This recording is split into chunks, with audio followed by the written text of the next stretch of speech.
From the TFNB Your Bank for Life studio, this is 365 Sports. Presented by IdealMRI.com. Premium quality MRIs, convenient, affordable. That's ideal. And by Texas Farm Bureau Insurance. We are Texas Farm Bureau Insurance, your insurance provider built by Texans for Texans. And we've been protecting families in our great state since 1952. TFNB, your bank for life, serving Central Texans since 1889. Now it's time for 365 Sports. And here we are, 365 Sports, as we start a new week in March. Churns on towards the NCAA tournament. One more week of some conference tournament championships, and then we start Selection Sunday. Sunday, the women, of course, wrapping up, and they will start slightly earlier. A little bit of that as we get later in the show. We will hear today from the head coach at University of Miami of Ohio, Travis Steele. One of the stories as far as the mid-major team that's run the table. We'll have Travis join us in just a moment. Craig Smoak to my right, Paul Catalina to my left. Rez is, by the way, now a part of what we do every day, but Brandon Rowe, Logan Bagessi, Garrett Ross, and Andrew Valade also. And intern Houston with us today as well in studio. So we'll have, again, Travis Steele in just a moment. We will also look back at Friday's presidential roundtable. A couple of hits there. We'll discuss that as well.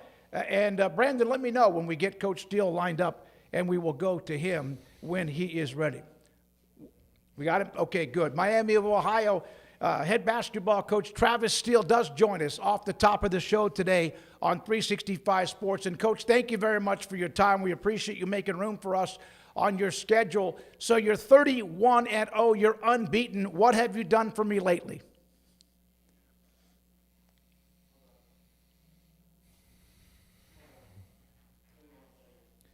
All right.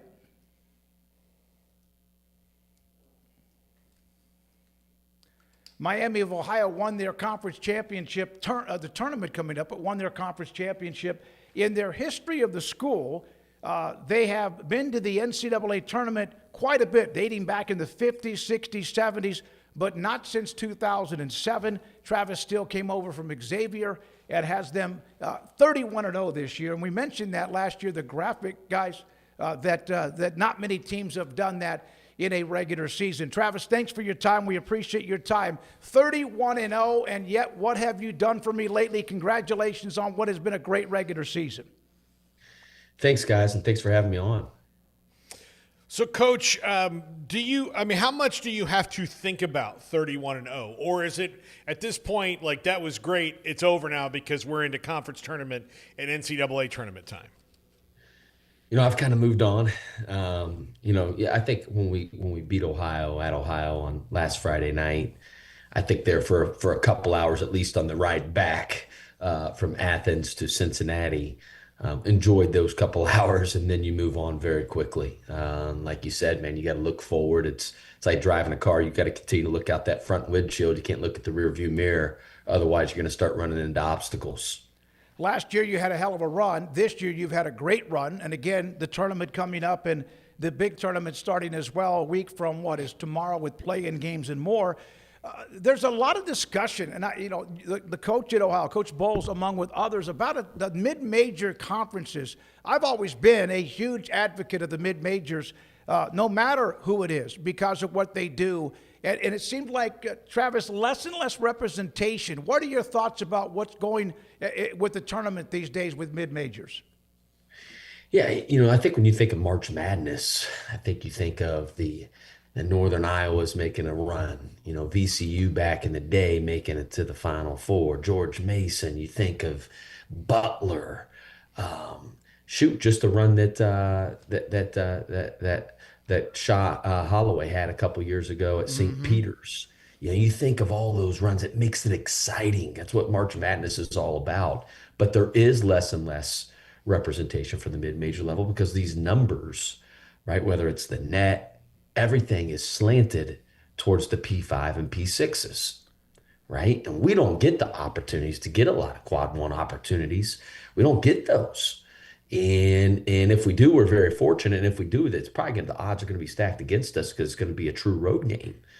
and so it's getting harder and harder. And, it's unfortunate because I do think that's what it's what fans love about March Madness is you love to see those Cinderella stories and those upsets in the NCAA tournament.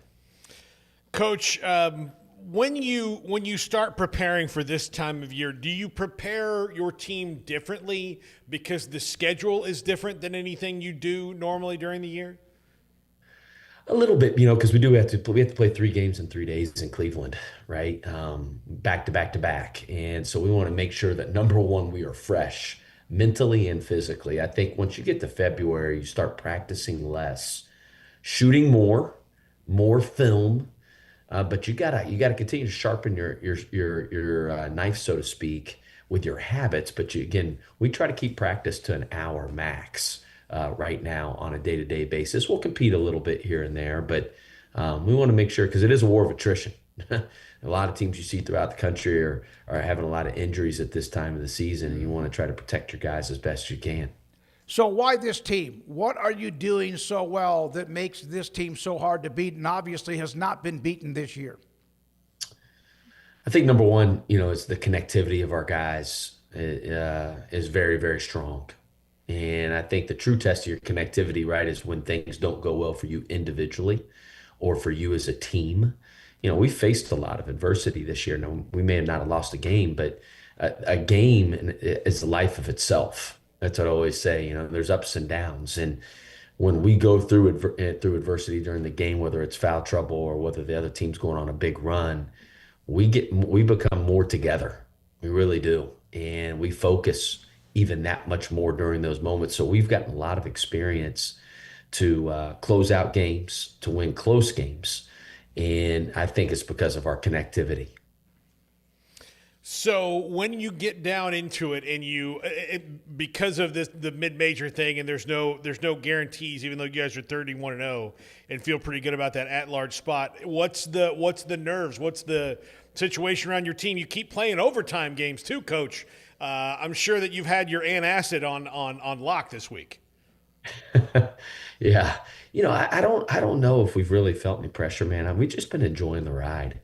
It's been a blast.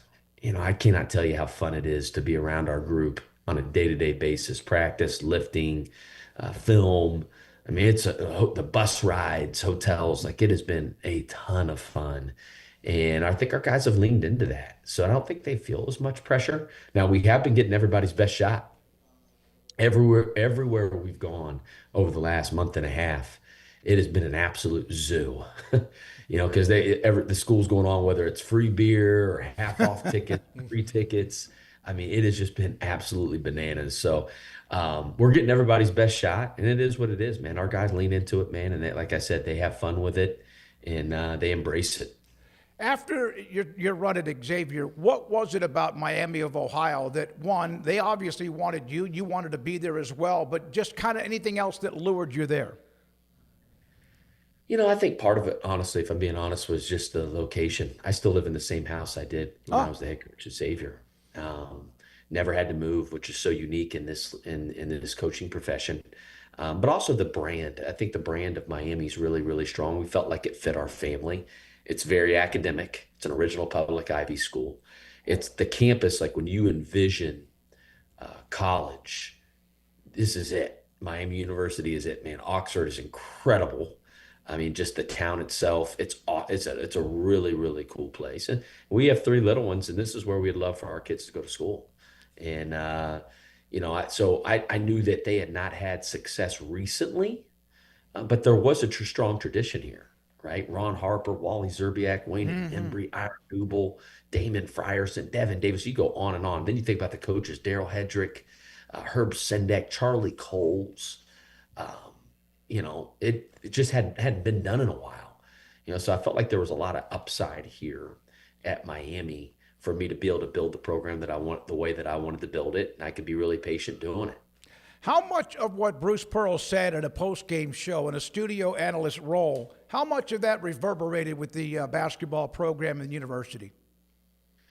Our AD, he was picking a fight right back with Bruce. David Saylor, which I appreciate. But I told our guys before, when it came out, and I like Bruce. I think Bruce is a great dude. I've known him for a long time. He's a phenomenal coach, Hall of Famer. But I don't call Bruce Pearl asking him for his opinion on our team or his advice. I don't and it's, so why are we going to listen to him now? Who cares? Now I will tell you, I think our guys have a big chip on their shoulder, and they always have.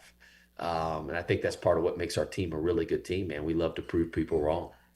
You have 6 guys that are currently healthy, 7 overall, but averaging in double figures for you. How confident does that make your team, knowing that if they have an off night shooting the ball, that somebody else can pick up the slack for them, and it's not if this guy doesn't get 15 to 20 points, we're in it.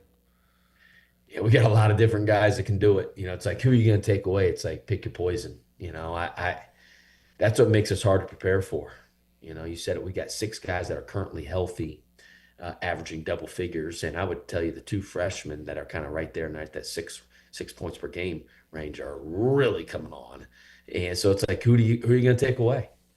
We don't have to have Peter Suter is one of the best players in the country, right? But he could go for 37 and he could go for 10 and he doesn't care. Brant Byers doesn't care whether he gets 30 or 10. Ian Elmer, same thing. And it's just, I give our group a lot of credit because they only care about winning. Travis, that's all they care about. Yep. Which is really refreshing in today's landscape. Absolutely. The innocence of college athletics is still there in some places. So I don't like to use the word pressure, but we do. And we asked how much pressure, but was there more of that at the end of the year to finish unbeaten, or will there be more this week because you're having to win a tournament only because you're the unknown of if you don't? It's a great question. Mid-major basketball, it usually comes down to 3, or for us, at least in the MAC, 3 games in 3 days, right? You could, now we put ourselves in a very unique position by being 31-0.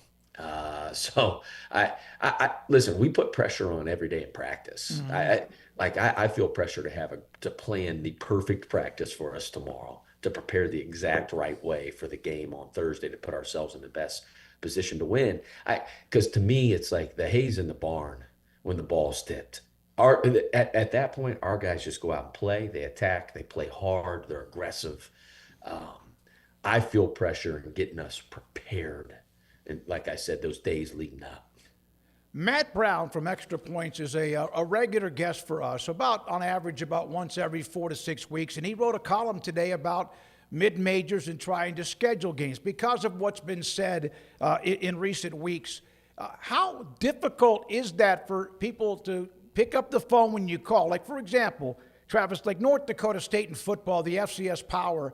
One time, one of the coaches told us that when they make the call to an FBS Power 4 school, they usually either don't answer the phone or when they ask them about a game, they hang up. What is it like to try to find those P4 schools or other schools, quad 1 and 2, to fill your schedule? Is it more difficult than people realize? I would say way more difficult than people realize. Basically those schools are being told not to play quad 2, quad 3 games, right? The net breaks it down into the 4 quadrants. They're supposed to play quad 1s, which would be like, Duke versus North Carolina. That's a quad 1 game. Even if it's at home for Duke, it's a quad 1 game if they beat North Carolina. A quad 4 game might be a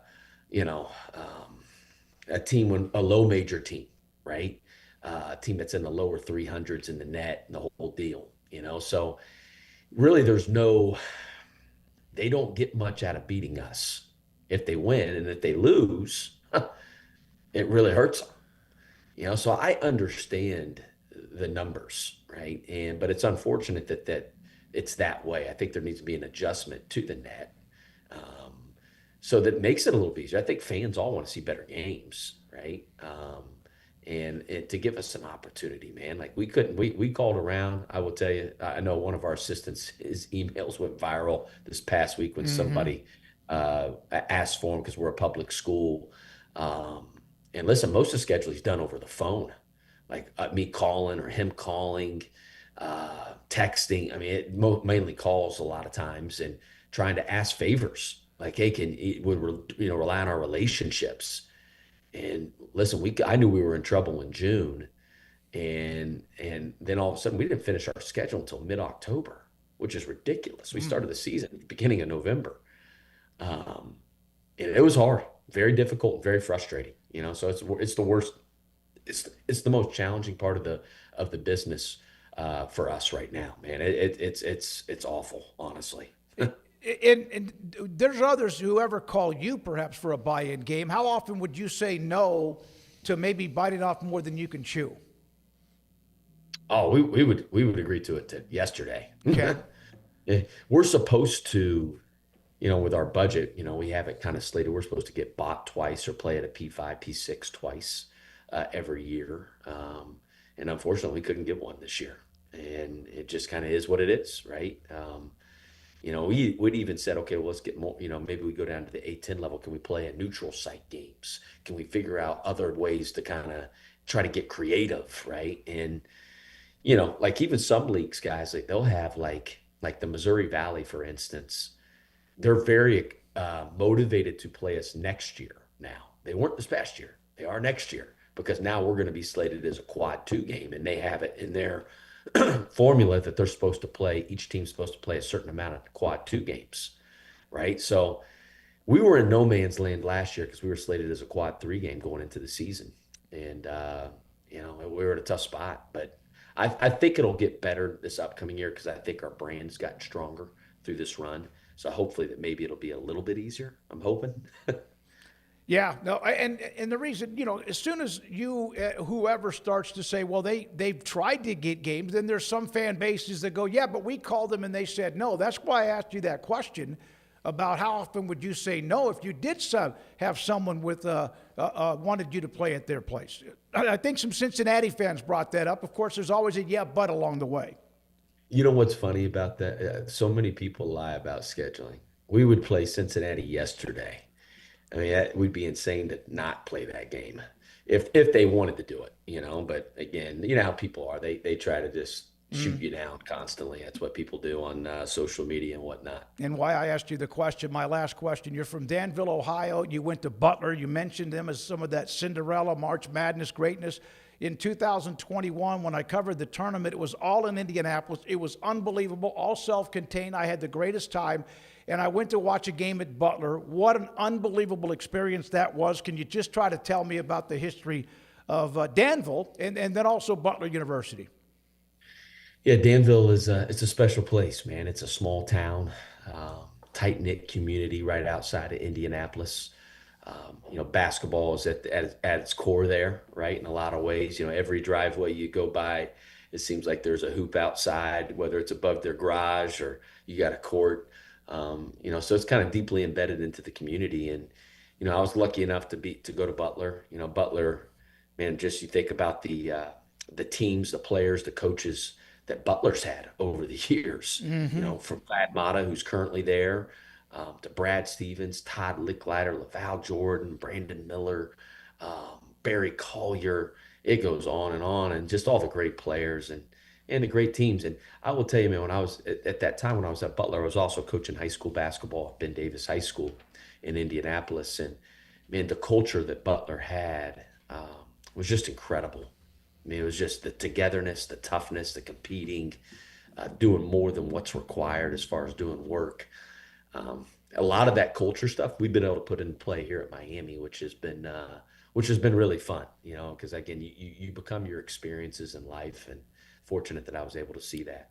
Travis, thank you, man. Great stuff. Appreciate it. Congratulations on the regular season. Good luck this week. I think it's UMass on March 12th, and then onward and into the tournament. We do appreciate your time, and thanks for being available. Absolutely. Thanks for having me on, guys. Thank you. That's Travis Steele, head coach at Miami of Ohio. So Matt Brown did a Freedom of Information Act on Miami of Ohio and the games they tried to get, emails and others. It's a story that's in his newsletter today with extra points. And he shows documentation of contacting schools and couldn't get some of them to do it. And then there's the blowback. Okay, it's a cute story, but then, for example, here's one of the responses. My question is, did Miami offer to pay their own way to a road game? If they can't get a buy game, figure out another way. Stop the incessant bitching. It won't get them anywhere. And then Cincinnati fans, and in fact, our friend Chen Brendel said, I know for a fact Cincinnati offered them a home game, and we just heard Travis Steele's answer. Yeah, I don't think it's them complaining. Like, it's hard to schedule. It's really hard. Like, football, they schedule these things out years in advance. Basketball happens. It's almost like high school football non-district scheduling, Smokey, where you get your thing, you know what tournaments that you're going to be in. Those are kind of determined a year in advance. And then after that, it's something a little bit different where you go, okay, well, how do we fill out this home schedule? Okay, we have this contract, we have this neutral site, and then you start calling people, and the lower you get down the totem pole of name recognition, the harder it is to get those games. So I'm not surprised that Miami, Ohio had a tough time doing it, but now you have 31-0 in the regular season. They're going to pick up the phone and people are going to answer because unlike football, basketball has found a way to incentivize you to play power. It doesn't hurt you to play good games as long as you don't just constantly get blown out of them.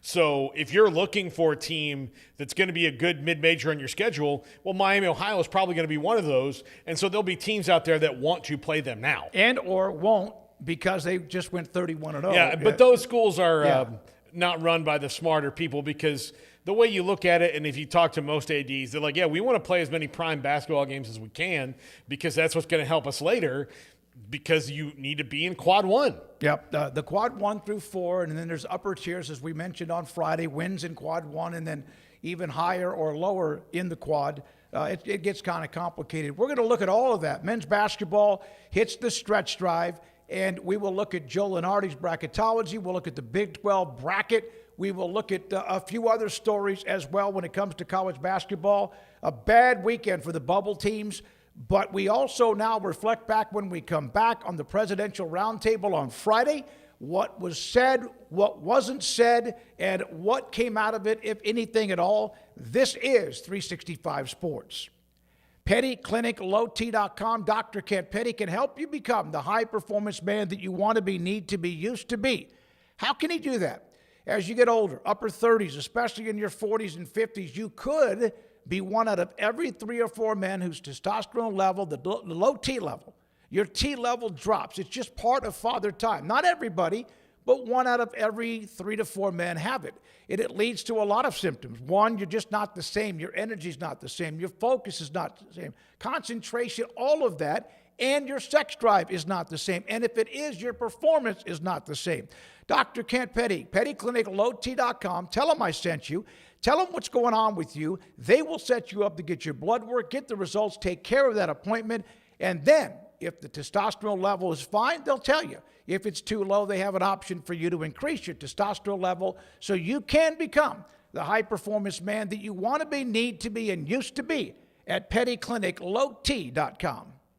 As my go-to guy, can you fix my smartphone? Yes. You have car batteries? Yeah. What about golf cart batteries? Of course. Battery from a G-Fob? Absolutely. My boat? Huge variety. Toy boat? Sure. Motorcycles? You bet. My apartment building? Whole building. Do you have batteries for my party lights? Yeah. Batteries Plus, the experts in charge.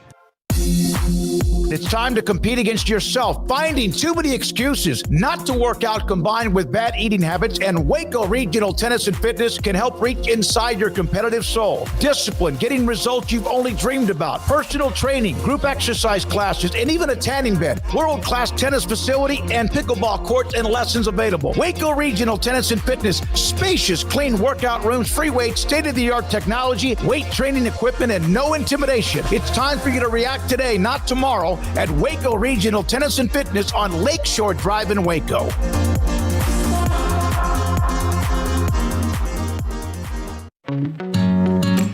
Established in 2007 and independently owned, Alliance Bank Central Texas is committed to helping families and businesses meet their financial goals. From their tellers to their board of directors, they know the importance of superior service and competitive products. Customers have confidence knowing that their financial needs are in good hands. It's your bank, Alliance Bank Central Texas, with 2 Waco locations, 4721 Bosque Boulevard and 191 Archway Drive on Highway 84, and at alliancebanktexas.com. Member FDIC and equal housing lender.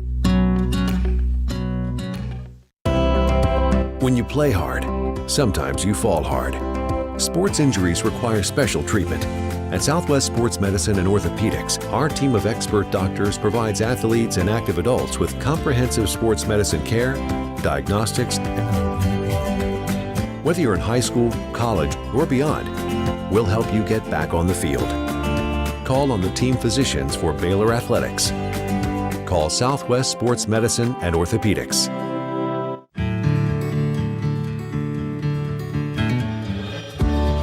Whatever it is you wrangle,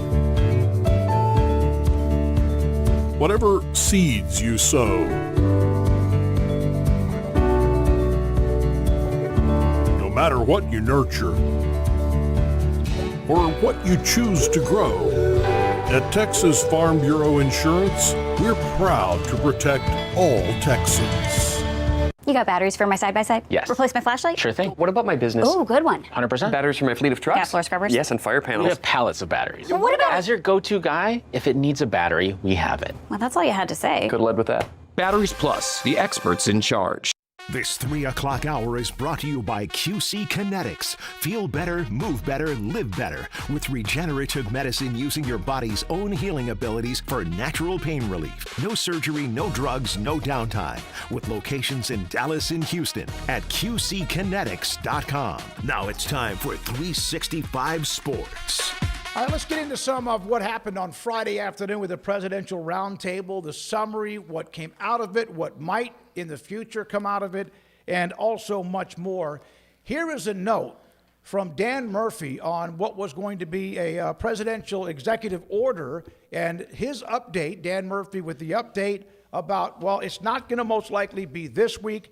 According to sources, Congress will likely reintroduce the SCORE Act before the end of the month with new wrinkles and would push to eliminate some of the NCAA's bureaucracy. Craig, you watched it. Paul, you were having the procedure, but you watched it, and we all read up on it. And your thoughts about what, if anything, and there were also, where were the athletes that was mentioned over and over and over again. I saw one of the responses to that.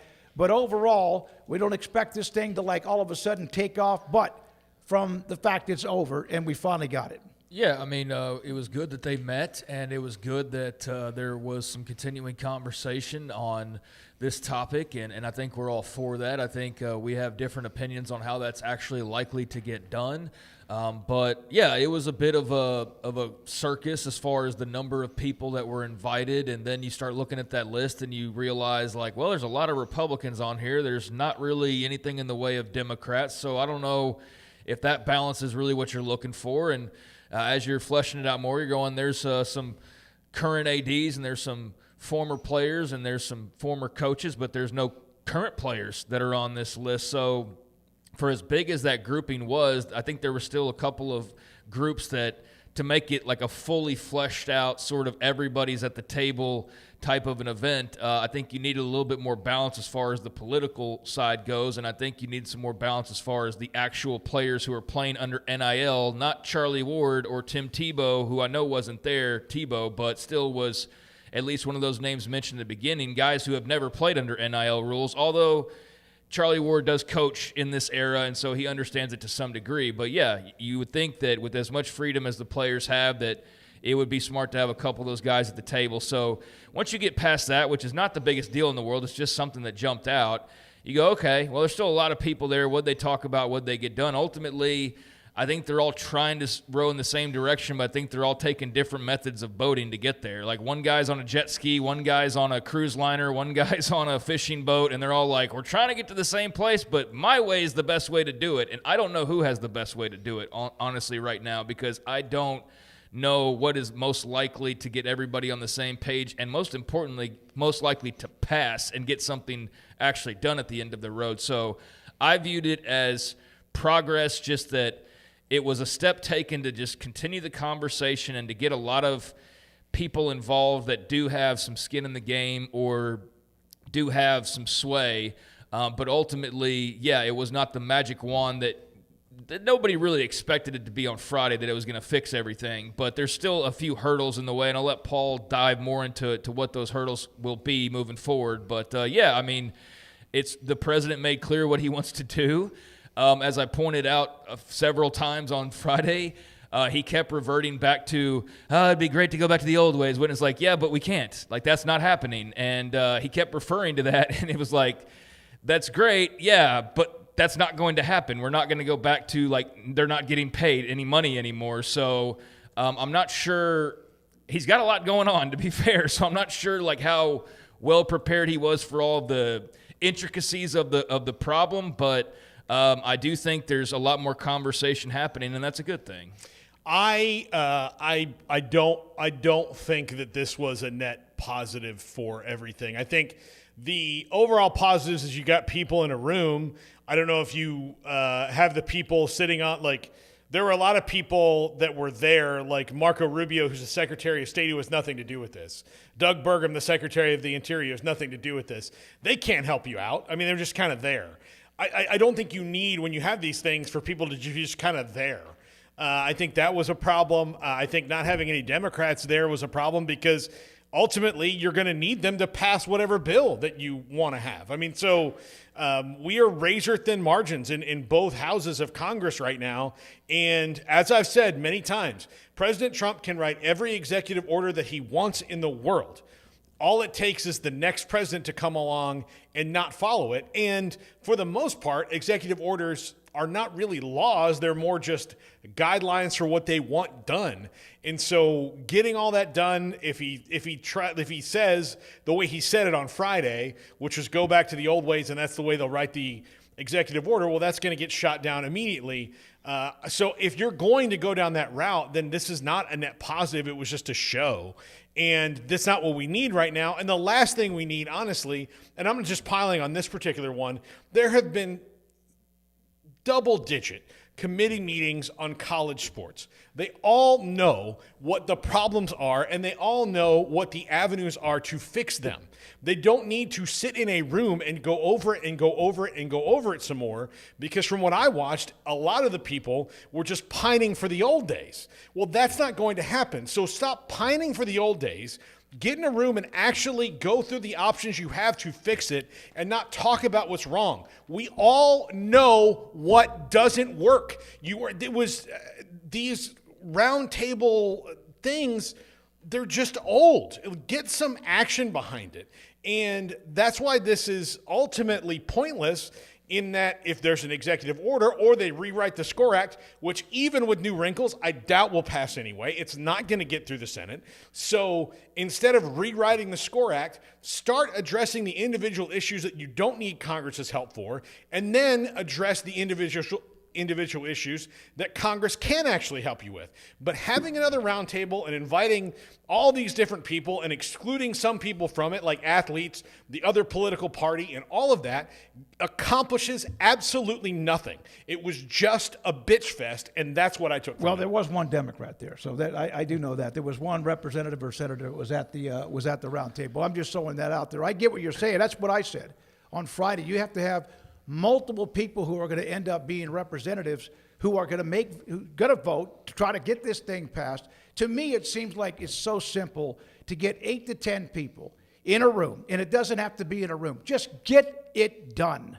It's long enough. It's so mind-numbing that it just seems like it just is like a boat that's without any oars. Yeah, but you say that, and it's like it's not that simple. It's not just, just go and get it done. Well, if it was that simple, then they would go and get it done. But the fact is, it's not just they're not going and getting it done. It's that they literally can't get it done right now because of the way the laws and rules are. So I think we're all impatient about it, and we would like to see something on the other side of it. But like this whole, well, just go and fix it. Well, yeah, I'd like to fix the 4 flat tires on my 18-wheeler, but it's going to take some time, and I need the right tools, and I need the right person who knows what they're doing. I can't just go and fix it because I'm impatient and I want it fixed. So I get what you're saying. You just want a solution. We all do, but it's not just fixed because I want it that way, and it has to be talked through. And I think that Paul's right that it mostly wasn't negative as far as there being a quick solution, but I don't think that having a bunch of people who are culpable for the problem at hand, putting themselves in a grander spotlight, yes, for ego, but also to show, hey, we're doing something, that does put the onus on them. These guys can't do this for another 5 years, and then I'll go Jamie Pollard and Urban Meyer and all these guys go, we don't know. It's you've been meeting for 5 years. How do you, they're yes, putting the spotlight on themselves, probably for some level of ego and probably for some level of we'll see, we're talking about it, but they're also putting that spotlight on themselves, and people like us are going to hold them accountable to say, all right, well, you had that meeting back in March of 2026. It's now June of 2026. Where are we with that? And so I don't think it's all that negative in that just because something didn't happen overnight or just because this was a bit of a show, that it doesn't mean that there aren't people that are smart enough to go, Mr. President, you promised you're going to fix this. We're another year. Where is it? That's one of your promises, right? So where are we with that? Cody Campbell, you said you want I do think that at least the players are in place where you go, if this isn't fixed in a couple years, these are the guys that were in charge, that were pushing the effort, and if it's not that way, then is it Congress's fault? Is it the college leaders' fault? I think ultimately it's their fault. That's why we're here, because if you want them to just fix it, then there is a way to do that. But as they've shown 20,000 times now, they refuse to do the easy thing because ultimately it might be the hardest thing they have to do, which is give away some of their power and their control. And I understand a little bit of that because as much as we say, well, just give them the employee contracts, just give it to them. Do you know how far that swings the pendulum in the other direction? And that bad boy is never coming back. This is the last stand they have of having any sort of control whatsoever. So the moment they go and make these guys employees or these girls employees, they've lost it all, man. They've got nothing over the athletes to sway one direction or the other. So that's why they're hesitant, because they know this is all you have to still hold on to. And the moment you knock down the rest of that dam, the floodgates are not going to be built back up. Well, I don't think that the leaders are negotiating in earnest. I really don't. I think if they were, then we'd have more solutions and less roundtables on the Hill. That's fair. I really do. I don't think all of the leaders of college football are negotiating this or trying to work this out in earnest. I think that they're trying to say that they are while trying to find the back doors into that. And if there was a Democrat there, Smoky, I'm sorry, I was just going on I was just going on the list that the White House sent out. Yeah, and there was not anybody on there. There's not anybody on there. And there were so many people there that I'm sure they didn't have a great seat either. No, I saw the list. It moved 2 or 3 times with another name was on there. Yeah, so I don't even know who the final list was. And a couple was. didn't show up. So that all that being said, I don't think that the leaders of college sports are negotiating all the way across in earnest. I think there are a lot of people who know what the pathways to the solutions are, but because we're not even trying to work out how to make those pathways work. I think that's the problem, is that everybody knows the pathways to make things work in a certain way, but there's no compromise between leagues. There's no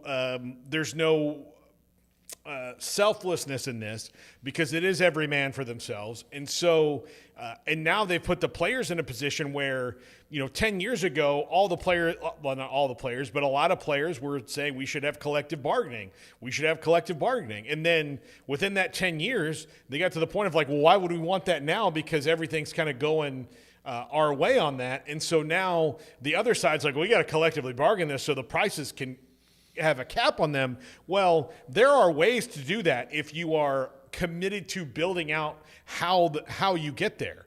But we just know the ways: collective bargaining or pooling the media rights or all of these different things. But nobody's sitting down to say, okay, here are here's plan A to get to there, here's plan B, here's plan C. Where's the compromise in that? What do we have to give up to get what the best option is? It is basically the titans of this sport saying that they're trying to fix it when they're really trying to turn back the clock. And when they get down and say, okay, well, we have this solution, they're like, well, that's never going to work. Here's why it won't. We're going to put it on a white paper. We're going to stop everything. Well, they don't need to be doing that right now. They need to be taking the information that they believe to be true. And then people like Cody Campbell and Louisville and all these other people who have done scholarly work on it need to get in a room and find out what works best and build a plan, not just throw out concepts, because that's where we are right now. And that's where I think it was a positive, because you can at least see here's all the people, like I said a moment ago, that are culpable, that are leading the charge. So if and when nothing happens and 5 years from now we're in the exact same place, we can look back on moments like this and say, Greg Sankey, you had an opportunity here. Tony Petitti, you had an opportunity here. Brett Yormark, you had an opportunity here. Cody Campbell, Urban Meyer, Nick Saban, whoever. You guys, if y'all can't fix it, who's supposed to fix it? So it's going to be on their hands, college football leadership, ultimately, if things don't get done.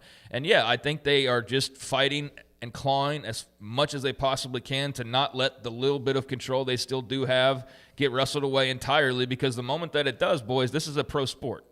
And it already sort of is in some ways, but it absolutely is a pro sport once you start talking about collective bargaining and employee contracts. That is professional sports, and that is the line they are not trying to cross right now.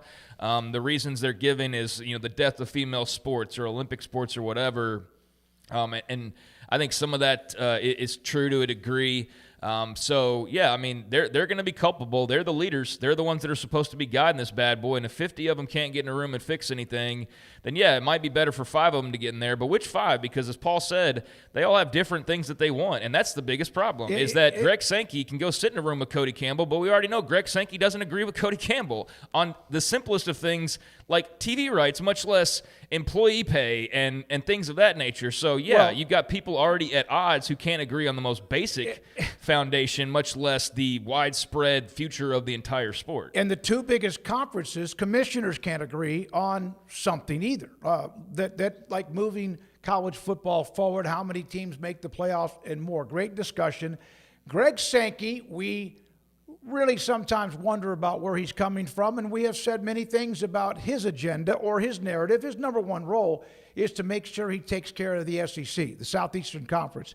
Here is a short clip from him during the roundtable. Listen to it. We'll come back and discuss it a little bit more.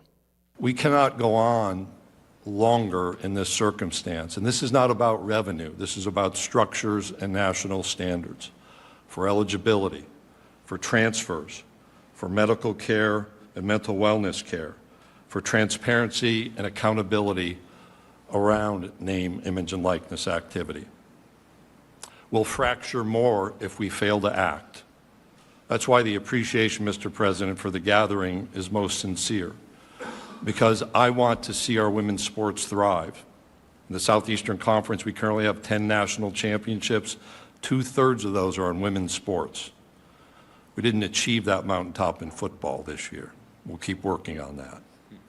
We want our Olympians to go through our pools and our track and fields and our volleyball courts. And we want young men who aspire to be in the NBA or the NFL to be educated, to mature, and to grow as they seek that achievement. We ought to be focused on making college sports great yet again, and I look forward to being a part of this conversation moving forward. All right, so one of the things that has been lost, and we know that it has been, is the fact of what an education means. Some people go, forget about that, that's done. I do like the fact that he did mention that as one of the parts of what it is to go to college. Now, sometimes things change. I don't agree with a lot of times what he says. He is the guy that is got the biggest conference along with the Big Ten. Big Ten's a bigger conference, but you know what I mean. Your thoughts about what he had to say there? He also, in that, he said, I got a guy in my conference that has been on 6 campuses in 6 years, and that cannot be healthy.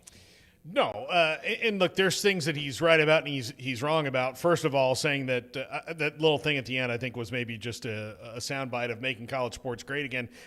I mean, never made more money than they are right now, and never had more viewers than they are right now. So I know they're not complaining about that. But also for him to sit there and say that, like, all that stuff is true, but you were one of the stumbling blocks. You were one of the ones who's standing in the way, because whenever they say, well, we can do this, but the SEC is going to have to give a little here, he's like, the hell we are. And so that's why we're here. Greg Sankey is one of the reasons we're here. So he can put everything on everybody else and everyone around him, but the fact that the SEC has directed him to be SEC first at all costs is a major reason why we're sitting here having this discussion right now. I don't know if he put it on everybody else around him, but he did point the fingers at some other things. Did he say, I know that I'm part of this because my conference that was does only not... that he talked for 5 minutes. He did. No, but I know, but he's never going to say, I know, like he and Tony Petitti and the conference commissioners are not going to say, I know that we're part of this because we cannot even get along amongst ourselves and compromise amongst ourselves. That is as big of an issue as anything we're talking about here. So until he says those words, I don't really care what he has to say about it, because he is not, like I said, negotiating in earnest if he's not willing to admit that SEC at all costs is a part of this problem. Here's a response to that. Just a quick note. You had a coach quit in the playoffs of your top collegiate sport to move to a hated rival within your own conference so he could improve his opportunity, but players can't be allowed to do that as it's ruining the sport. Thanks for your time. Next man up. Yeah, the argument is always the coaches thing. The coaches are allowed to do this, and the coaches are allowed to do this. Why can't the players do it? I guess the player could technically just leave his team in the playoffs if he wanted to, but yeah, there's not rules that allow them to go jump teams because there's not. And I think, until you can actually address that, well, the players do it all the time. Like, I think there is a simple way to do it. It's just not an all-encompassing answer that's going to satisfy everybody, but it's like, because they're the adults. Because they have the job with the school, and now you're trying to get the job with the school, but that's also why they're trying to make sure these aren't jobs for the school moving forward, because then there is nothing separating them from the coach. But right now there actually is. The coach is under a contract that actually has meaning to it, that actually has a buyout to it, that actually has things that he can try to fight back, but typically he's not going to win that lawsuit. Whereas with the players, as we've seen, it's sort of all over the place. So I don't know why you would want to encourage players to be able to move during the playoff. I think we should all be pretty alarmed by the Lane Kiffin situation. But when things like that do happen, yeah, that's an easy thing to go, see? Like, y'all aren't perfect. But you fix your own house. Like, yeah, why can this be allowed to happen, but the starting quarterback at Alabama can't leave for Georgia within a week, type of a thing. So there's always that part about, well, the coaches can do it, why can't the players? That's just a hard thing to argue against in a lot of these examples. But yeah, I mean, Sankey's the same guy that the moment Cody Campbell says, here's an idea that will enrich everybody and will make everybody more money and will secure everybody and will fix Olympic sports. And what's the first thing Greg Sankey says, or Tony Petitti? Nah, we got no interest in that. We're going to go do our whole own research to just shoot holes through this one, because we don't like this one, because we like making more money than everybody. We're not going to lose our seat at the table or all the power that we've gained over the following past couple of decades. And I understand that, because he's the commissioner of the SEC, not commissioner of college football. So he's got to do what's best for his brand.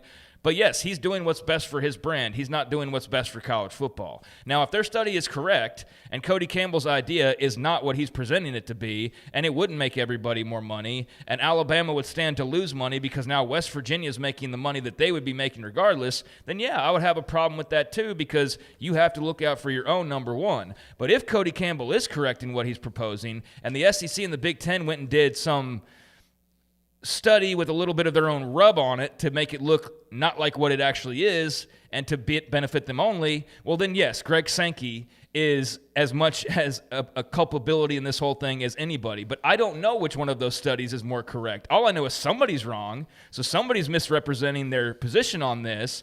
And if it's Cody Campbell, then I think he should have to answer some questions, and it would open the door to, I thought you were for everybody, and this isn't exactly what you're making it out to be. Or it is Greg Sankey and Tony Petitti, who studies a little bit because it needs to fit their narrative. And yes, they are very much going against what's the best for everybody. And in that way, then he's contradicting himself because one of the hurdles is you talking at the podium right now. Well, if they're all in this meeting saying they want to help and then they get caught in a, well, wait a minute, this is not what you said you wanted to do. Here's right after it was over, whether this goes a millisecond into it or not, a Republican and a Democrat, Eric Schmidt and also Maria Cantwell, agreed on legislation to amend the Sports Broadcasting Act of 1961 to permit conferences to pool media rights. Now, I have no idea, but that happened right after the roundtable. Now, if they allow that, that's a step in the direction towards what Cody Campbell wants, but pooling media rights doesn't work unless everybody's in the pool. No, absolutely. Yeah. So you can't have like is, five. Because if you don't have the SEC, you're not making as much money as you think you're making, or the Big Ten. Yeah, so we'll have to include everybody. Literally, everybody else could pull together, and the SEC and Big Ten could be like, okay. Yep. Well, I'm glad that you guys took advantage of that law. Yep. Hope it works out for you, but we're going to be out here. So until that happens, the SEC and of course the Big Ten have pushed back on that, or at least it appears, and so we'll see how that works out. And I also don't think that they should have to just forego all that they've earned just to make everybody else happy either. Yeah. Like, well, we got to make sure that Coastal Carolina's good. No, you don't, Auburn. Like, no, I mean, it'd be nice if you did, but should that be expected? No. So I also understand where they're coming from of like, yeah, we're not going to take all this hard-earned accomplishment and things that led to these TV contracts being so exorbitant in our favor and then just go give that money to others because they didn't do what we did and they didn't run their business as well as we did and they didn't win as much as we did and they weren't as passionate about it for a long enough time as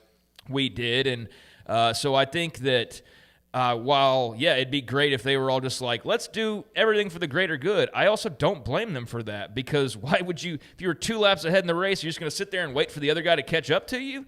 Just because you're being kind? Like, no, you're going to go win the damn race. The LA Marathon, that almost happened. I don't know if you guys saw it. He didn't do it on purpose. But their job is to make money and make as much money as possible, and they're very far in the lead on that. And so, yeah, like the idea of now we're going to cut out one of your legs from underneath you so that Miami of Ohio can catch up and we can all be on the same page. Like, yeah, that's ludicrous as well. So I don't blame them for that, but yeah, I think there are people going, we just don't know how to fix this, and they're the ones that are sitting there sticking the screwdriver and twisting the screws and bending them and going like, I don't know how this happened. Well, and they're trying to put it on Congress, which is not, again, all that effective right now, or, I mean, really, almost any time in American history. But I do think that it is, you have to make the decision of how much you're willing to compromise for the future of the sport because eventually – even if you break away, like I know that there's probably some ego involved that says like there will be no consequences for the SEC and Big Ten. We can just keep making all this money, and there's not going to be a fan backlash. Eventually, there will be. There will be a fan backlash, and the money that you're making now will start to dry up because no sports league except the NFL has been perfect. Look, the NBA's gone through times where they're not necessarily lost money, but they haven't made as much money as they wanted to because the product dipped a little bit. So when they were going to their media contract, they changed some things up to enhance it. Ask baseball and hockey. Ask baseball right now how their media contracts are going. Like all of those different things. So you have to be wary of that you are not bulletproof in all of this. So you do have to make some compromise, which is why I think you wind up with a 2-tiered system of pooling media rights where eventually the Power Four will pool their media rights together and Notre Dame and maybe some other schools that decide that they're going to buy into that level. And then you'll see the group of 6 teams pull their media rights and do that. But we need to have somebody work up a plan and show us how that works as opposed to being like, no, it'll never work. Here's why. Yeah, and I guess Sankey was doing an interview earlier, and I got a couple quotes from that, talking about breaking away and being asked about that. But they can sit there and act like they're going to have all the viewers for forever and ever because we're Indiana and we're in the Big Ten and we have all of these major cities, or we're in the SEC and it just means more we have all these cities. I'm telling you right now, there are a lot of fans that tune in right now because it's just college football. At the moment, you go, no, this is our level of college football, and then you guys are over here. These guys over here are going to be like, F you guys, we're not watching this anymore. I don't care how entertaining Alabama and Oklahoma is. I'm not going to follow this along because now it has no meaning to me whatsoever. So, yeah, you'd still have millions of people already built in, but I think you do run the risk of now suddenly running off those extra few million that take you from we got 15 watching the national championship to one day we got 20 watching the national championship. And who notices those types of things? Who notices when the number's not always going up? Every business in America nowadays. So run the risk of running people off and act like just staying flat level is going to be okay for the long term. But I do think that they have to at least be mindful of, like, yeah, we could still have 10, 15 million, but the idea of growing it is out of the question now, or the idea of it getting bigger than it is out of the question, which I think becomes problematic for you. Now, Sankey is apparently was on Feinbaum, and he's asked about the SEC breaking away. He said, I don't think that's on the table as a top agenda item. That, for us, is how we solve the problems currently in front of us. I don't think that's the right decision. Mine has been we have relationships and responsibilities within Division I and kind of, I guess, referencing March Madness, the playoff, things like that. Another quote, how do we work with colleagues? Can we do that collectively? If we cannot do so, that breakaway question starts to generate more interest. I don't think anyone on any campus wants the status quo to remain. In our league, by unanimous vote, we can't go on as we are. I've acknowledged there are those who have said we would go our own way. I don't think that's the right decision. And again, he cited the responsibilities and relationships. So I think it sounds good that, we'll just break away and go. But I think that people don't account for, like, there are pitfalls with that. You're not just the mighty Big Ten with no flaws whatsoever that can just stand to say F you to like half the country. And just because you have a bunch of big markets, like, you're not going to feel any effect of that. So I think even as powerful as those guys are and as much as they use their leverage, they're still well aware you need everybody still kind of rowing in the same direction right now. I am one that would stop watching. That's from S. Michael DeHart. My watching would take, I'm telling you right now, it would take a very serious hit, depending on what the specifications of whatever kind of thing would look like on the other side of it. If you're all of a sudden telling me, like, this whole group of teams that does have playoff relevancy is now over here and really has no playoff relevancy, then yeah, those teams are going to lose an immense amount of just casual viewers. Myself, if you suddenly tell me it's some invitational, it's only the Big Ten and the SEC, I'm sure there'll be games I watch, but I'm going to be far less interested in college football as a whole if you take away the spirit of the entire thing and all of a sudden you're just giving me NFL light every Saturday. Like, yeah, Alabama, Georgia every single weekend sounds really fun until it's every single weekend, and then you're like, this is just Broncos, Bengals all over again every single week. I mean, it would lose a lot of luster, I feel like. Here's another take. This is not about the revenue, is what he said, right? That's a joke. This dude would be perfectly content to burn the rest of college football to the ground if it meant a couple of extra bucks for the SEC. I don't know if he said that. That was a response under the Dellinger. Yeah, I don't think that it's that's from a media member. I'm sorry. I don't think that that's necessarily true. I think Greg Sankey realizes the value of college sports as a regional thing, as it's an us versus you thing, my squad versus your squad, and those things are important. So as important as Alabama is, K-State's just as important and all that in their own little spheres of influence, and you have to have all those going. What he is not willing to do is compromise anything to where they get any kind of a leg up, because he likes the system as it is right now. And that's what he wants, is where we can keep the system where there are us at the top and all these other teams kind of in the middle and the bottom. But as long as we stay at the top, that's fine. But going forward, it does appear that you're not going to be able to just, if you want to keep this going, say, well, the SEC and Big Ten have to be the two that are the most important. Well, that's why we're here.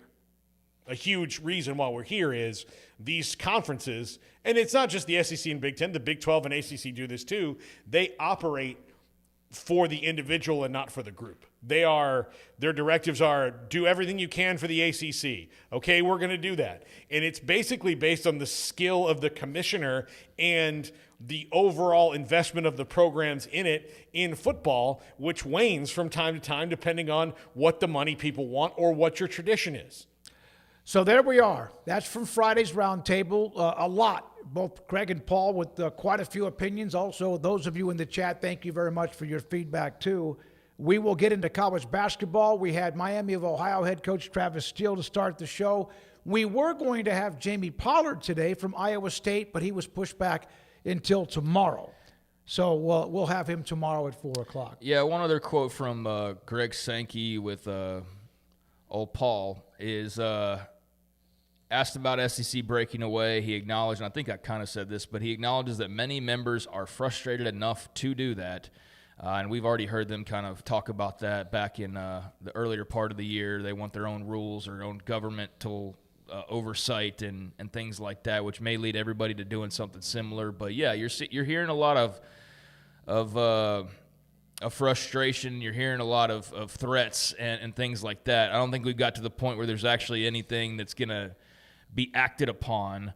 And I also think that some of that threat breakaway has kind of lost some of its luster as well. Like, I think when you did that a couple years ago and you're in the midst of like this fallout of all this realignment, and you're like, damn, they could really do that. And now you look at it and I'm like, I kind of dare you to do it. I kind of want to see you do it. And I know you'll get $8 million for Tennessee versus Ole Miss, but I do think that there's going to be a ceiling that's not there right now that you do put on yourself by doing so. And I do think you stand to lose more certainly traditional college football fans and diehards and those who spend their money and navigate their whole year around it for the sake of some casuals who are watching because Kalshi is super popular. And so if that's what you want to trade off is the real fan base for casual TV viewers, then take that risk.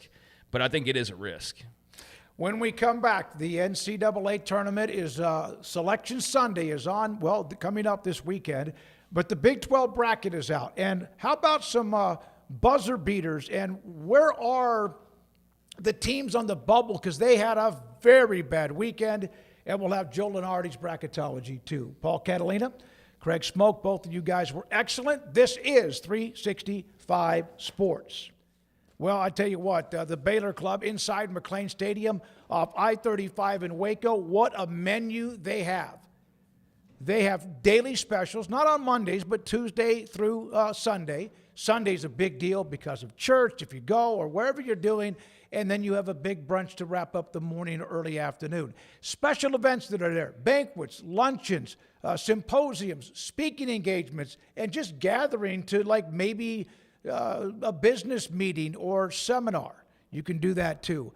The Baylor Club inside McLean Stadium, Nick Caldwell, the general manager, they have like 100%, 99.9% of all the renovations. It looks spectacular. It looks more spacious. It looks brighter. And the food is as good as it's always been with top chefs that do that all of the time. Specials every night, Tuesday through Sunday. It's the Baylor Club inside McLean Stadium off I-35 in Waco. I pitched in the major leagues for 24 years, and let me tell you, I can feel it in my joints. Shoulders, elbows, and knees. Trust me, pain doesn't retire when you do. I tried everything to get rid of the pain. Nothing worked until QC Kinetics. Baseball legend Roger Clemens and other patients are getting lasting relief with QC Kinetics regenerative treatments. No surgery. I trust QC Kinetics. You should too. Let's commit to getting rid of all the pain. Schedule your free consultation today. QC Kinetics. Better starts here. For anyone that's in the car buying mode or looking for a car right now or a truck, I would definitely come by Allen Samuels, get to know the people here like I have, how well I'm taking care of the dealership and how well, service and any kind of warranty issues or those sort of things. Because of the way they take care of me, it's made me a Ram driver. I said I don't think they'd want to go anywhere else if they came here. Like Allen Samuels always said, Waco has a lot to offer, and so do we at Allen Samuels Dodge, Chrysler, Jeep, Ram, Fiat. Come by, let's be friends. Hello, I'm Camille Johnson with Camille Johnson Realtors. We specialize in selling residential real estate agent all across our community, and we love serving all types of families. We have been in business at Camille Johnson Realtors for almost 9 years, and I have been a residential real estate agent for almost 40 years. And we love our partnership with 365. So thank you for partnering with me, and thank you so much to all of my clients who have made our company a success.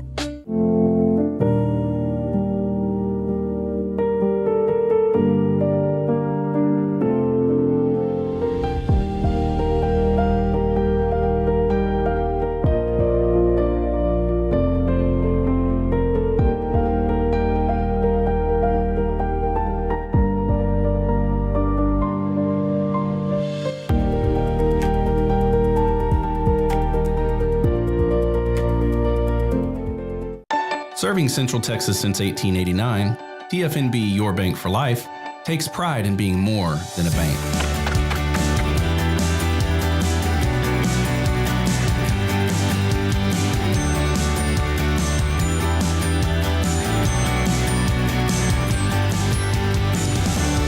TFNB, we remain committed to these principles. If you value them too, come join us. TFNB, your bank for life. Petty Clinic Men's Healthcare in Woodway is now proud to offer you men an exceptional weight management body sculpting product called semaglutide, also known as Ozempic or Wegovy. Semaglutide is an FDA-approved weight management medication. Once-a-week injections of this powerful medication offers an average body fat weight loss of 20% within the first year of treatment. In addition to body sculpting, semaglutide also normalizes blood sugars and has the clinical research proof of reducing blood pressure, cholesterol, stroke, and heart attack risk. If you're like most men and you have stubborn fat that will just not respond to typical diets and exercise, then help is finally here. Semaglutide, affordable, highly effective. Google search Petty Clinic Waco and reach out to the Petty Clinic team today for a free consultation with Dr. Petty to see if semaglutide is right for you. Go to pettycliniclowt.com. This 5 o'clock hour is sponsored by Edward Jones Financial Advisors, Ben Erlinson and Brad Wilson in Waco, and Cam Heathcott in Conroe, with an individualized approach to addressing your financial needs, including education, savings, planning for retirement, and protection strategies. Edward Jones Financial Advisors, making sense of investing. Experience the difference for yourself. Now it's time for 365 Sports. All right, some of you admitted today in the chat that you were not on time because of the time change. And we just played the 5 o'clock billboard. It's 4. And so now a lot of you are completely out of whack. But again, thanks to Edward Jones Financial Advisors, Brad Wilson, Cam Heathcott, and also Ben Erlinson. Basketball. Here is the bracket for the Big 12 Conference. It was released, of course, soon after all of the games were played on Saturday night as the season wrapped up. Here's the bracket. There's 8 games or 4 games, 8 teams in the first round. Now, the seeds that get a bye into the second round are number 5 seed Iowa State, number 6 seed TCU, number 7 seed West Virginia, and number 8 seed UCF. And then the double bye for Arizona, Houston, KU, and also Texas Tech into the quarterfinals. Yeah, I thought maybe Tech would be in trouble with that after they lost on Saturday to BYU, but they were able to still stay there. So interesting that Iowa State has to play on Wednesday and doesn't have to wait till Thursday. But those teams, those top 5, are going to be lethal. I think tough outs. Iowa State in particular brings a great crowd to Kansas City, and obviously Kansas will as well. I'm curious to see Arizona. I saw the articles again this week about the all came out of Tucson too, of this needs to move to another city and all of that. So yeah, that comes from the same place every single time. Yeah. Now it comes from Arizona fans and Arizona State fans and Utah fans and to a lesser degree Colorado fans. Primarily I see it from Utah fans, and this past weekend there were a couple Arizona people I saw that a lot from, and that becomes quite a contentious little back and forth.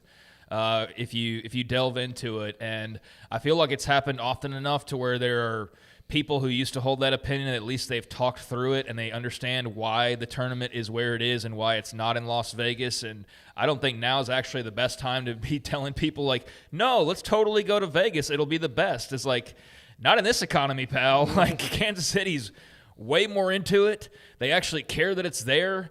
It's a bit more affordable. And, I just find that whole argument to be just sort of strange because, guys, I understand if they just had, way better facilities, but the people I see arguing why it needs to be in Vegas is because they want a vacation. They don't want to just go watch basketball games in a great basketball arena with a great basketball atmosphere with a nice hotel and good bars and restaurants. They want 5-star dinners and a show with the Backstreet Boys and all of that. And then a couple of basketball games around it as well. That's where I see the disconnect is the Big 12 fans who understand why it's in Kansas City know that it's there because it's all basketball centric and it's about the basketball.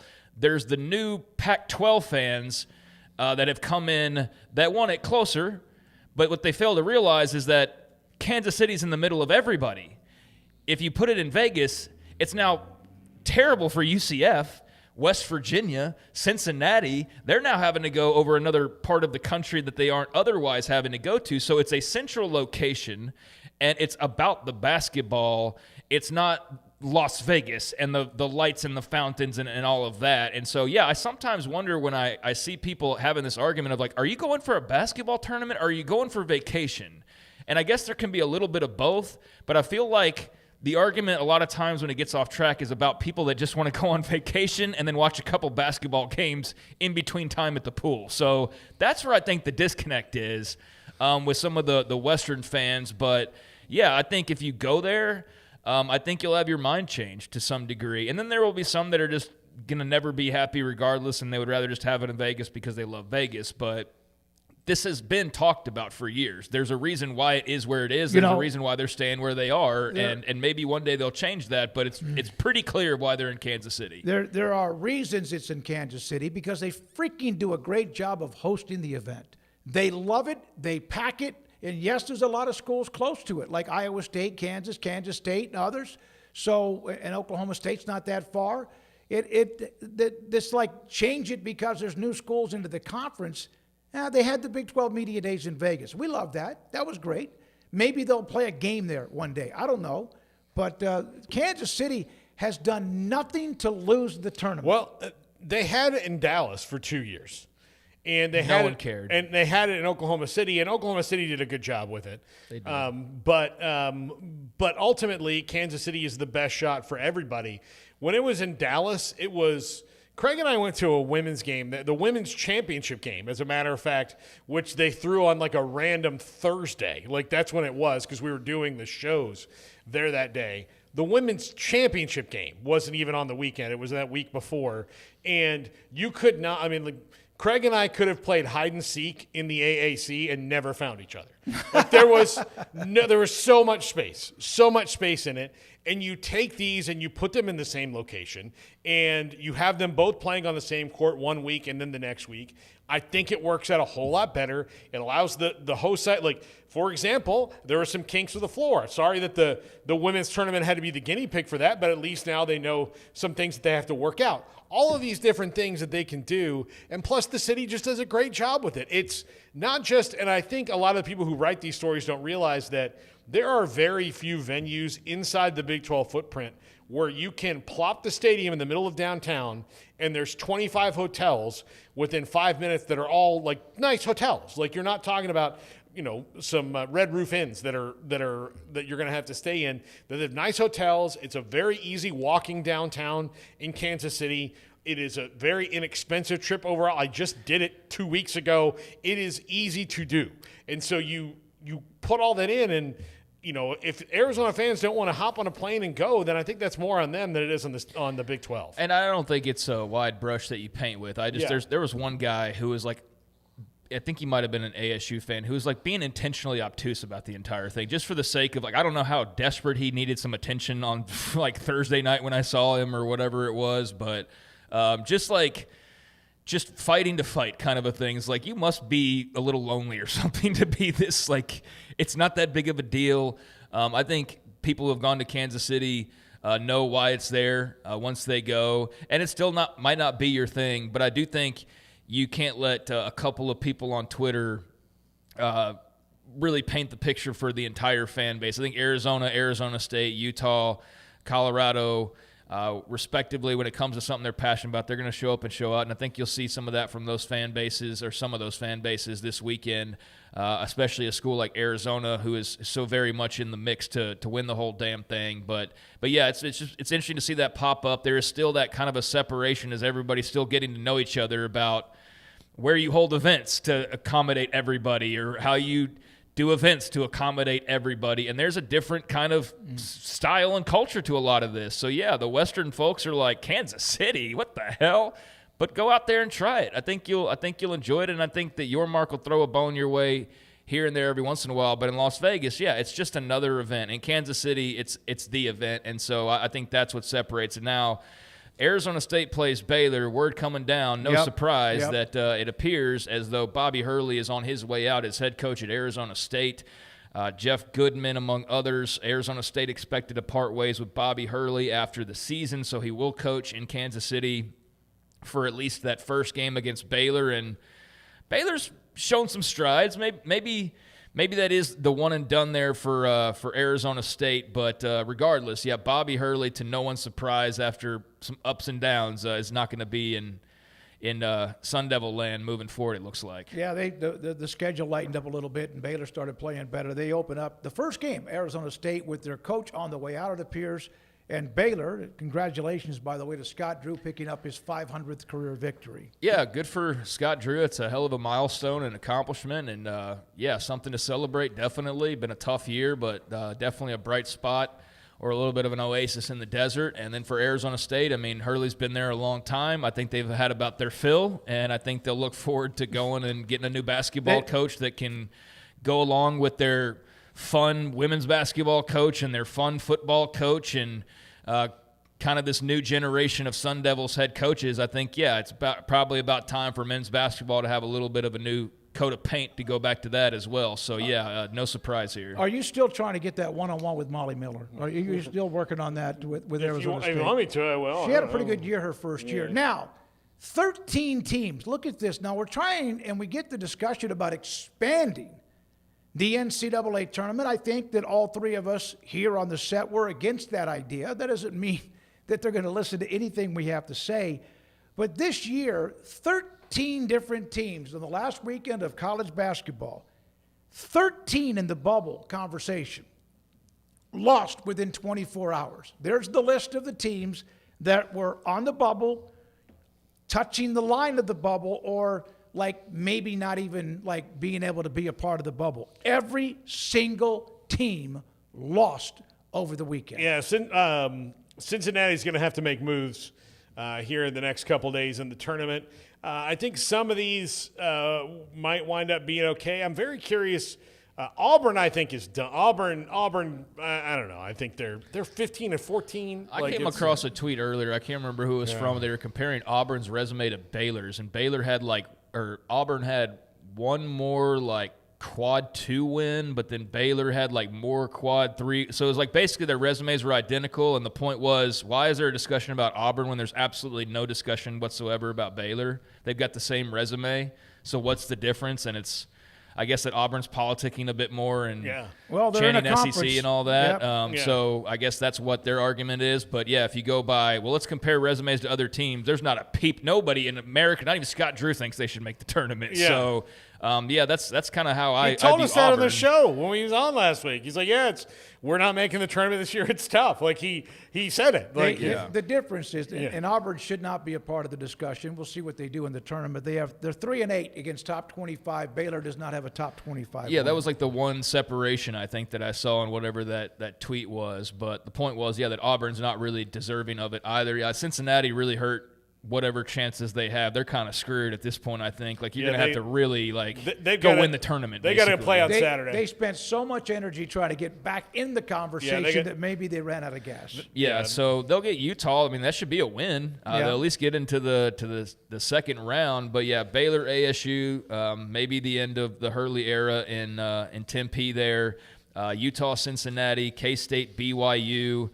BYU with at least a nice win to close out the regular season, which, I mean, it's been a really tough last few weeks for them, and Oak State, Colorado. So not a lot of ratings grabbers there, I think, in the first round of the tournament. But I'm looking forward to it. I think especially once you get past the double byes and you get into the meat of the teams that are the top dogs, that's going to be a hell of a lot of fun to see how that all kind of separates itself in a tournament format. Yeah, that game, Texas Tech and BYU, was great. It was a hell of a game. Late, but I was able to stay up for it, and BYU had too much. I don't think I see Texas on the bubble line, and there's 4 wins against top 25. They're 4-5 against AP 4 and 5, but they're 9-9 in the league. They're 18-13 overall. I mean, they put them in fine, but you still have to jump over a couple of other SEC bubble teams even to get to them. So the note is that they have 11 teams right now, bracketology, 11 teams in the SEC, 11, which means you're going to have maybe a team that's under 500 in conference play, but just on the edge. And let's not be silly. That would be Texas's logo and who they are won't hurt either. Yeah, I mean, probably Texas not. is the last one. They have the last one I think that they're in, because then you go down to Oklahoma. Who just beat them on Saturday night. Yeah, I'm sure the logo doesn't hurt, but this kind of conversation becomes completely moot when they just say, like, oh, you're all in. Auburn's in, Baylor's in, Texas is in. Which is what they want. That's what I'm saying, yeah. So, like, if they get their way, then all these fun conversations are irrelevant, because it's like, who's not in at this point? And I'm all for college football playoff expansion when it makes sense. I didn't like 4. 4 might have been the perfect way to decide, like, the ultimate champion, but as far as entertaining, it was not. It was the opposite of that many years for me. I just felt it was kind of just, it was boring, the 4-team format. I like the 12. I like 16 if that's where we have to go, because people just can't help themselves. But beyond that, I am not interested, and I'm at my max capacity when it comes to the basketball tournament. I have no desire to see more teams in this thing. And we all know why it is. It's not to make the tournament better. It's so that athletic directors have more security in their jobs, as do the head coaches. And more. Same reason they all want more football teams in the playoffs. So, I made the playoffs, see? Even though I lost 4 games and that would have gotten me fired 3 years ago, now I'm in the playoffs. See, I'm secure. And they'll have bonuses for that, too. Yeah, now you get a bonus for just being 8-4 and making the playoff, even though that would have gotten you fired for a couple years in a row in Tuscaloosa at one point in time. So, yeah, of course the coaches and the schools want it, because now it's easier than ever to check off these boxes, and these bonus boxes especially. But I do think that all of a sudden you go from, does Baylor or Auburn or Texas or whoever really deserve it? And then you go to a bunch of teams who definitely don't deserve it, but they're in because, hey, it's participation awards because we want to make the TV networks happy. I just think that sucks. And the Big 12, with all across the board, their records against other conferences and everything else is good, and as it's ever been with what they had. And the first 5 teams especially, then a couple others that were right there on the edge. Kentucky, we'll take a break, come back with Patrick Crakes from Crakes Media. This is a note about Kentucky. I didn't realize this. I thought they may have had a couple of teams or years when they just, I don't know, maybe there was an NCAA issue or not. They finished 9th in the SEC, 10-8 record, 9th in the SEC. That's their worst conference finish in program history. Now, there weren't always the amount of teams that you have in the SEC now. The SEC started in 1932. Kentucky has only finished outside the top 5 6 times. Mark Pope, the head coach, they're 10-8 and finished 9th in the SEC. Well, there was a time, a few months ago when Kentucky fans were like, thank God we didn't get Scott Drew. Mark Pope was a way better decision. And now you fast forward and things haven't got much better for Scott Drew, but things have definitely gotten worse for Mark Pope, to the point where they're not far off from doing another coaching search and maybe recalling Scott Drew or somebody else who's emerged as a candidate in the last couple of years. But, yeah, that looked like, man, they benefited from him staying in Waco, and now you're like, well, maybe not, now that a little bit more time's gone by. So I watched a lot of that game against Florida the other day, and they were getting blown out. Then they come charging back, only to get blown out again. We're not really blown out, but only to lose. I guess Florida won comfortably in that game towards the end.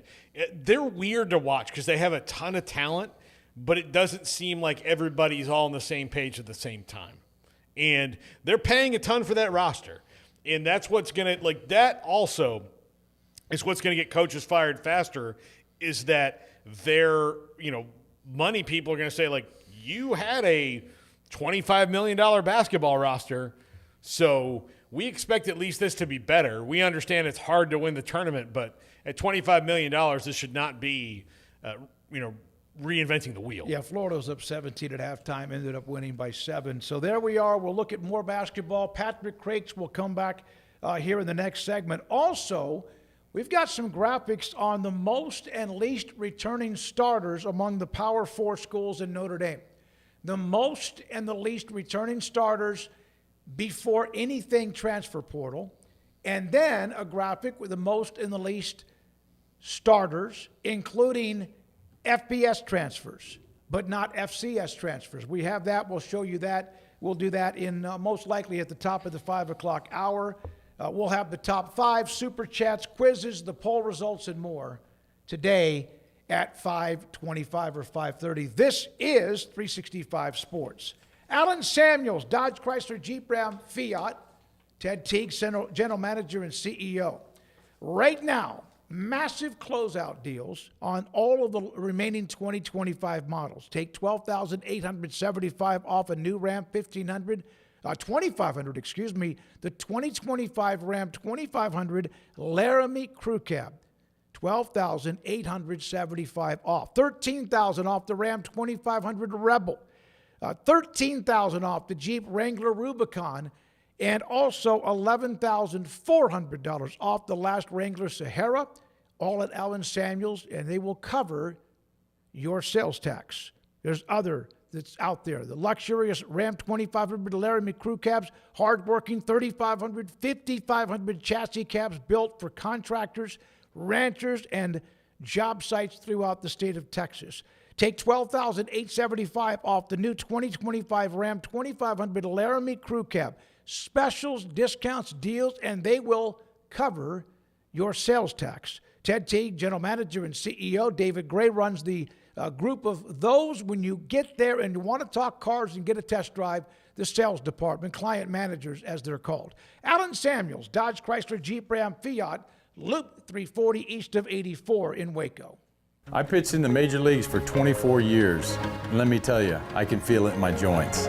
Shoulders, elbows, and knees. Trust me, pain doesn't retire when you do. I tried everything to get rid of the pain. Nothing worked until QC Kinetics. Baseball legend Roger Clemens and other patients are getting lasting relief with QC Kinetics regenerative treatments. No surgery. I trust QC Kinetics. You should too. Let's commit to getting rid of all the pain. Schedule your free consultation today. QC Kinetics. Better starts here. The time is now. It's time for a new ride at the New Year New Ride Savings Event at Richard Carr GMC Buick Cadillac. Sierra blends the premium interior with the muscle of a true work truck, built to handle the job and look good doing it. It's why GMC Sierra is the best truck on the road. During our New Year New Ride sales event, qualified buyers can save $13,000 on a Sierra. Drive one home today for just $41,390. Call now, get here now, or log on now for the New Year New Ride Savings Event at Richard Carr. Richard Carr, they have the truck for you.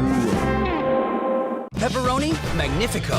Pepperoni Magnifico. Marco's Pepperoni Magnifico. Classic and crispy cut pepperoni, 3 melty cheeses, all on our fresh made dough. And starting at just $12.99 for a large, it's no wonder Marco's was named America's favorite pizza chain. With over 25 years of excellence in IT, Carrion Solutions is your trusted technology partner. From managed IT services to cutting-edge cybersecurity, our expert team delivers tailored solutions that drive success.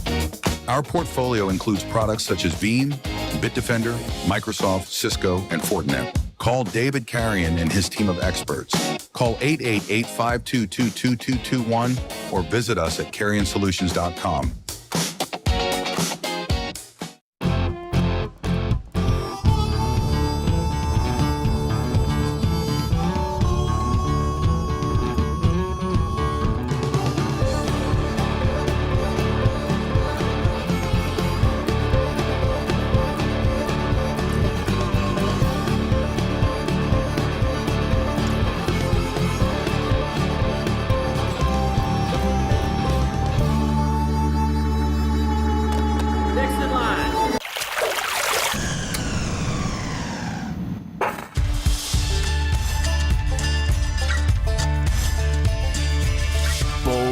The adventurous.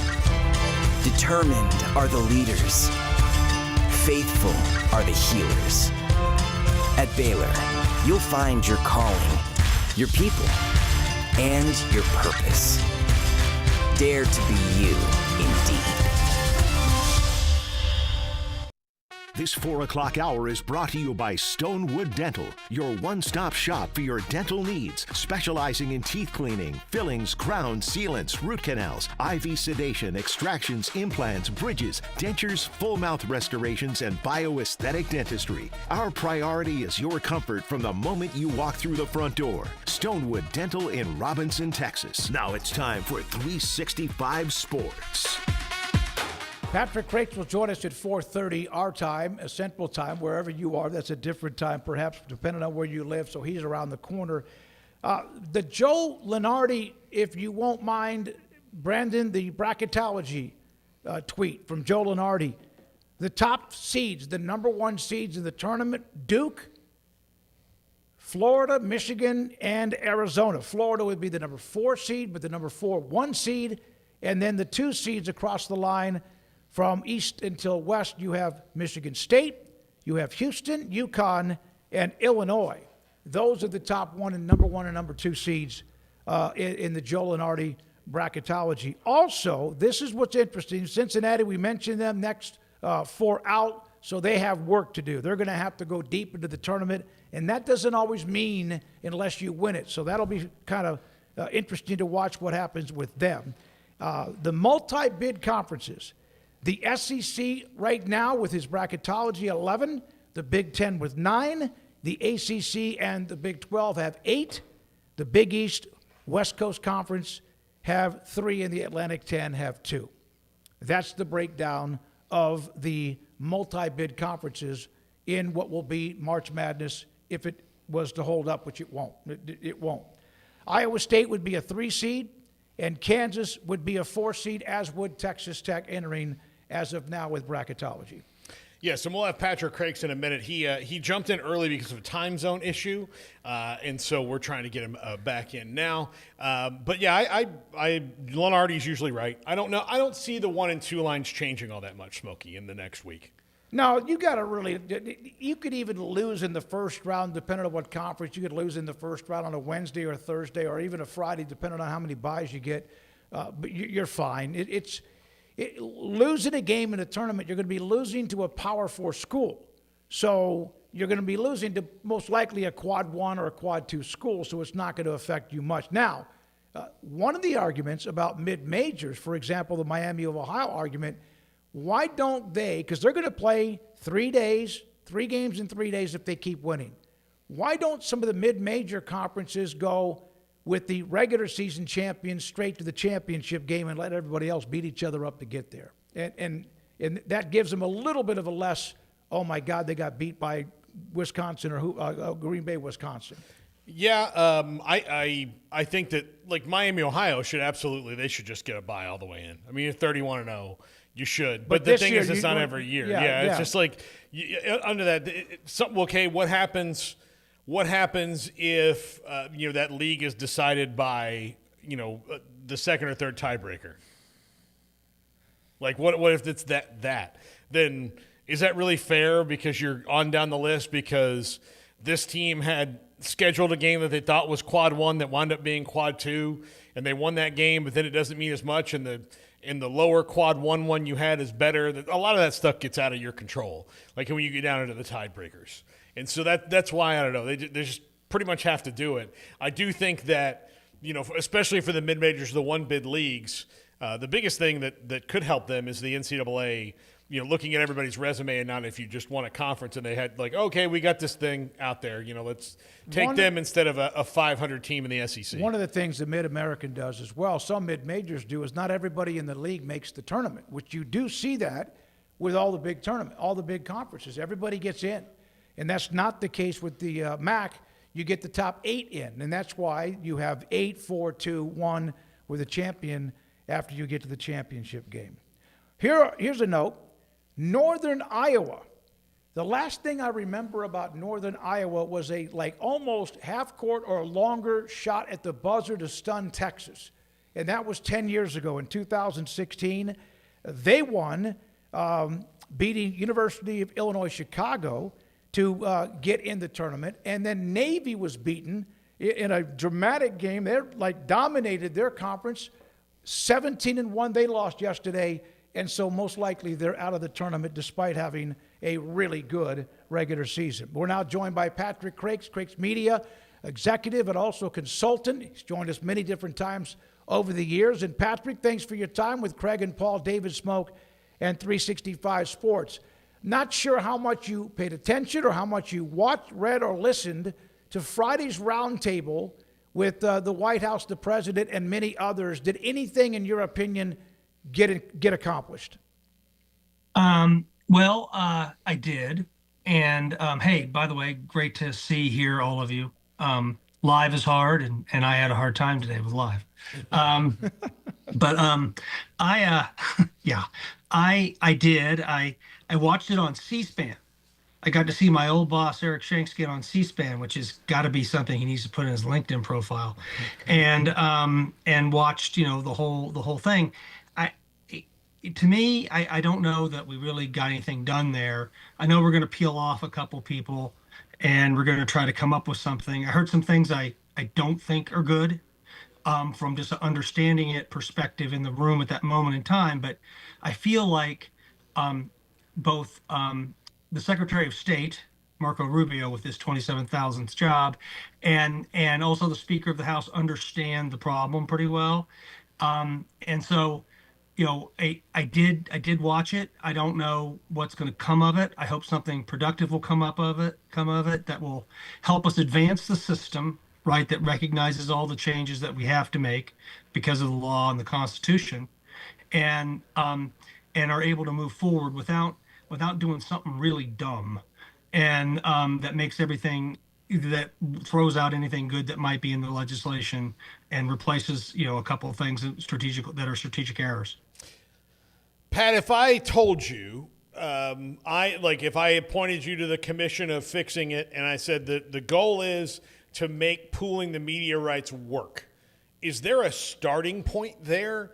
Because that, as much as I think that's a really interesting answer, I'm just not sure, outside of getting everybody to agree to it. But how do you frame it so that somebody would? So, look, Paul, I gotta be honest. That you gotta define the word work. There's two routes you can go here. Route number one is that you're going to say that the college system in the United States is special, which it is. It's unique. Nobody else in the world has anything like it from an academic educational perspective. Very different, like many things in the United States are. Guys, I don't know if you know this or not, but we're not the Netherlands. And you're going to protect it in certain ways. The federal government and state governments are deeply and have been since its origin involved. So we believe that college athletics are part of that tradition, and therefore we're going to pool the media rights together, basically nationalize it, and take the parts and the schools that make all the money and have them subsidize all the other schools. I think there's a fantastic argument to be made for that. I don't hear people making that when they talk about pooling media rights.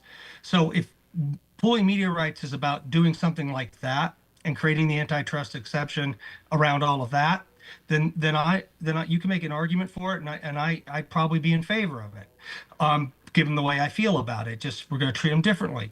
But if you're not going to treat them differently, in the sense you're not going to be honest about that, don't come in here and tell me that pooling media rights is going to lift the value of media rights 40%. Media rights in the United States for college sports are driven 85% by college football. There are 20 schools that drive 85% of that 85%. Okay.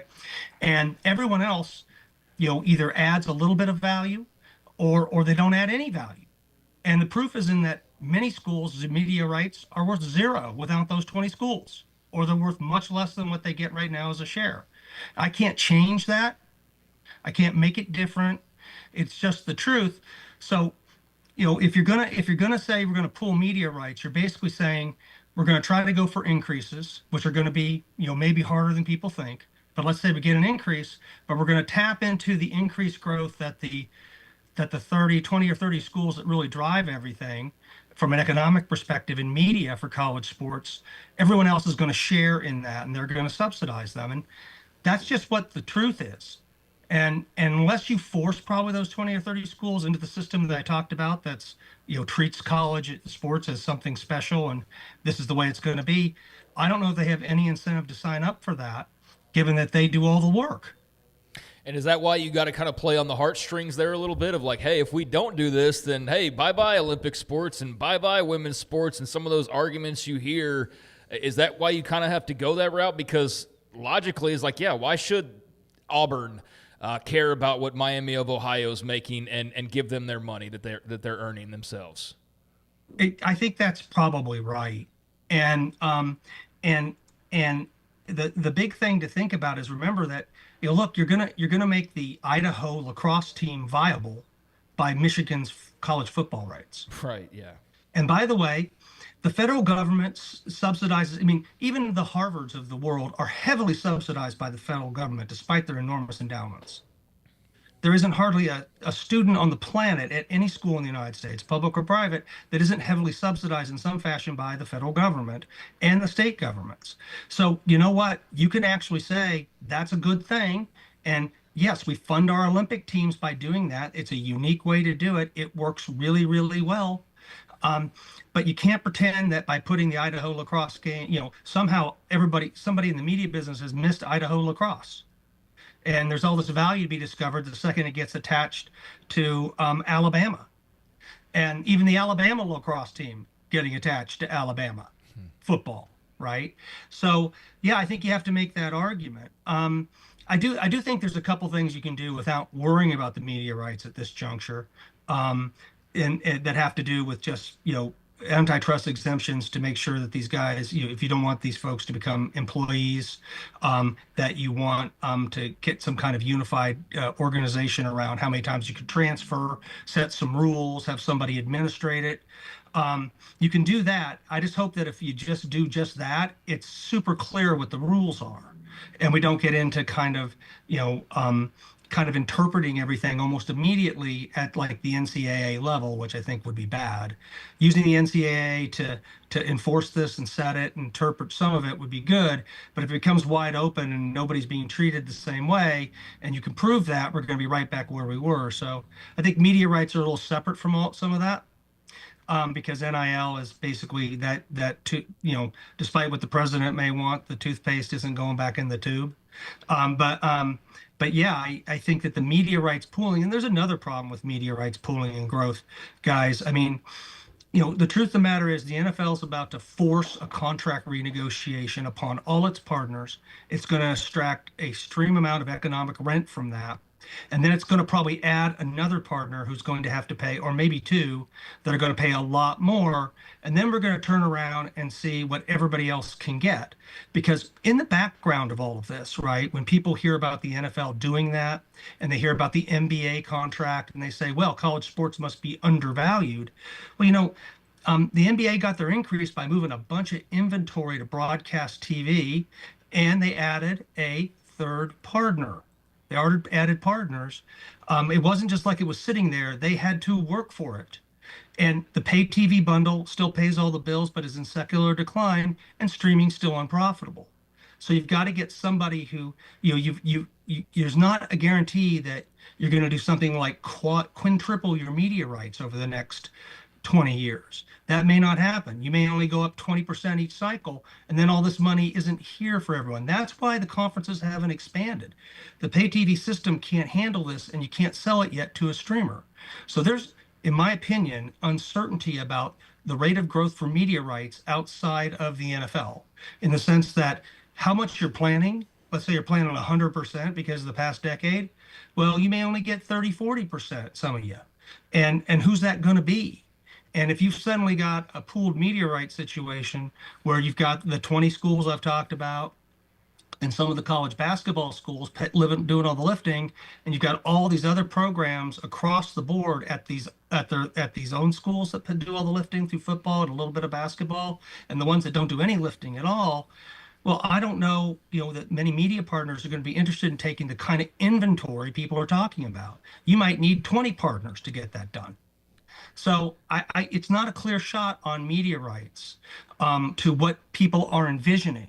It seems to me that in the public, there's this, and in the press, quite frankly, there's this perception that media rights for sports just go moon every month. And the two examples cited are not, I don't think, typical or recognize. One of them is a recognition of the problem, the NBA, and the route they had to go to get their increase. And the other one is its own thing, living in its own universe by itself, the National Football League. Mm-hmm. Yeah, they are the 800 million pound gorilla. Patrick, if you were to take the four major conferences, Notre Dame has their own deal. The Big Ten and the SEC are the ones with the two biggest revenues as far as media rights, et cetera. And then it's the ACC and Big 12, pretty much identical. How much is the SEC as of now undervalued compared to the Big Ten when it comes to what they're getting? They're probably undervalued. The question is, are you undervalued enough to take the risk of doing a negotiation? Some people seem to feel that like both the Big Ten and the SEC, I mean, certainly the Big Ten had a model that said their media rights were going to go 4x over the next 15 years. And we're going to take some, basically what was a loan, right, based upon those assumptions. I think it's possible that's true because college football in particular is, sport number 3, right? If we got 8 or 9 tier 1 sports in the United States, and probably the top 3 to 4 don't see as much impact or any impact like the other ones will see, given the environment I'm talking about. Don't forget, guys, media consolidation takes bidders off the table. So in the Paramount Warner Brothers deal, you just took a bidder off the table. I know they've got a bunch of distribution pipes now, more, it's all there. They're going to optimize that. But if you think that it doesn't matter, that there isn't another place to go park things in an auction, that's wrong. And I expect there's going to be more consolidation because, as I said, of the declining pay TV bundle and the continued struggles to make streaming profitable. You need to consolidate. That's coming up in the future as well. So is the SEC undervalued? Probably. Is it undervalued enough to go put a model together that says they're going to not only go in front of the match the Big Ten, but go in front of them sometime in the next couple years? I think that's probably not something that you can plan on. It's not that it can't happen, Smokey. It's how do you assign the probabilities on both ends of the distribution for success and failure? And right now, it's all success. What are the bad things? I mean, again, it's a gigantic conglomerate now with the merger of Paramount and Warner Brothers. Is that one of the bad things? Is that there's consolidation for people and not to get bids? Or, I mean, from your perspective, what are the positives and negatives of it? So I tend to look at this, guys, from strictly from an economic perspective. Right now, when you look at entertainment content, it's been decimated by leaving the pay TV bundle and going to streaming. Netflix's example is not instructive for the rest of the marketplace. And Netflix isn't even Netflix anymore. That's why they're putting live video of guys climbing up the side of walls on the service. Okay? That's why they're looking for vertical video. That's why they're getting into one-off sports. They need to make the service more valuable to the regular subscribers because streaming is not new. It's a mature business. It got mature super fast. So when I look at how all the content costs were tied to the pay TV bundle, which was, a natural monopoly business, and government was your friend in setting your rates and insulating you from competition, we don't have any of that anymore. Everybody has to compete against each other. Netflix is the winner right now, but the truth of the matter is, I think Disney's lost like $20 billion over the past couple years in streaming. And don't cite to me that they all got profitable in the past year. They did. They did it by cutting their entertainment spending costs, which is the point. Big time sports has not adjusted yet for good reasons. It's super valuable because it still concentrates mass viewing. All the changes in viewing methodology benefit live sports, in particular, the biggest live sports that in some ways you could say sporting events on Fridays and Saturdays and Sundays have replaced going to the movies as a cultural group experience in some ways. It's hard to find a bar anywhere in America. There's lots of establishments now advertising themselves as not having televisions to stand out from the ubiquity of television, right? So there's viewing measure, there's all these tailwinds to sports, and that's driven its value. But the problem is the system has trouble making money to pay for it. You can still pay for it, but it's not obvious how you get there because the pay TV bundle is going to continue to decline, and streaming remains problematic because everybody has 9 streaming services or they're trying to sell you 9, 10 streaming services. And by the way, the NBA added more streamers, and what do you hear about? I can't find the game. Not that that's a problem that'll last forever, but consolidation fixes some of that, guys. It takes these silos and puts them underneath each other again, so you can find content a little easier. So, to me, I think that you have to look at how unprofitable or how challenging the media business is. And then you could say that Amazon and Apple and Google don't have that problem because they make their money either doing media like Google does that's not exactly long form engaging content, though some people suggest it's evolving into that, or like Apple that really doesn't make its money in media. It makes its money in devices, or Amazon that makes its money in web services and kind of uses retail. Those guys can come in and buy sports and buy media and use it as a marketing expense for something. The problem is they're not spending near enough to do that. They haven't flipped any tables over. Amazon is the heaviest investor. They're happy to be your number 4 partner. So, there's some problems with the business that only consolidation can probably fix, guys. And that will balance it back against probably the big time sports leagues and conferences and properties in some fashion. I don't predict what happened to entertainment by far with sports. I think there's too much going for it, but the rates of growth that are laid in plan for everybody other than the NFL need to be thought through as we move forward. And the first test will be Major League Baseball, who, by the way, it's instructive to take a look at what happened to local media rights with the breakdown of the regional sports network system for the 3 RSN leagues, the NHL, MLB, and the NBA. It's instructive about what's going on because they were the ones that came last to the pay TV bundle and over profited on it. And they also were the ones, because of that were impacted first. That secular decline in the pay TV bundle is coming for everyone, and you need a replacement revenue source. So to answer your question bluntly, you probably need consolidation to balance the ledger a little bit. So, Patrick, you mentioned that buzzy word realignment a few minutes ago, and we know that with TV contracts coming up, as they're going to do, and like dominoes starting in about 2030, there's already a lot of speculation about what could happen, and who knows really, but do you think that outside of just the stronger chances that more realignment could occur because it naturally happens when TV contracts are up, that because of what you're describing, that it makes it more likely the SEC needs to go and add Florida State, Miami to get that bump that they are expecting otherwise? Or do you think it makes it less likely because there's not the money that people thought is out there? Does that make sense? I think that's a fantastic question. I think that it's likely that you do see some realignment, right? But it may not be, it may be to get, what increases are available. Like 2030 could be 1 trillion years from now. The end of the summer, we're going to know what the NFL check is, and we're going to know who its partners are.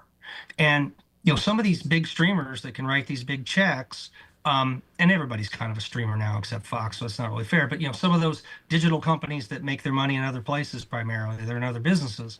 Those guys may say, I've got some NFL and I got some of this and that. I'm kind of good. This does for me what I thought it did. So just to get, any kind of increase may be necessary to expand. The question is, how do you do it? Or is it better to keep everything pat and then just split it up the way it's kind of split up now? It's not clear to me that the economics to get in and out of these conferences will be justified by what the system will kick out. I think it will, but I go back to trying to figure out as a strategist, what's the percentage chance we don't get what we want? And how does that inform what we ask for? And look, the answer to every question is always money, but I think it's unclear because of the changes in the distribution system that powered all of this. You could talk about viewing. Viewing is important. It's important to valuing and distribution, but you can talk about advertising. It's important, but it comes down to access to fee-based multi-year contractual economics. Those come from distribution.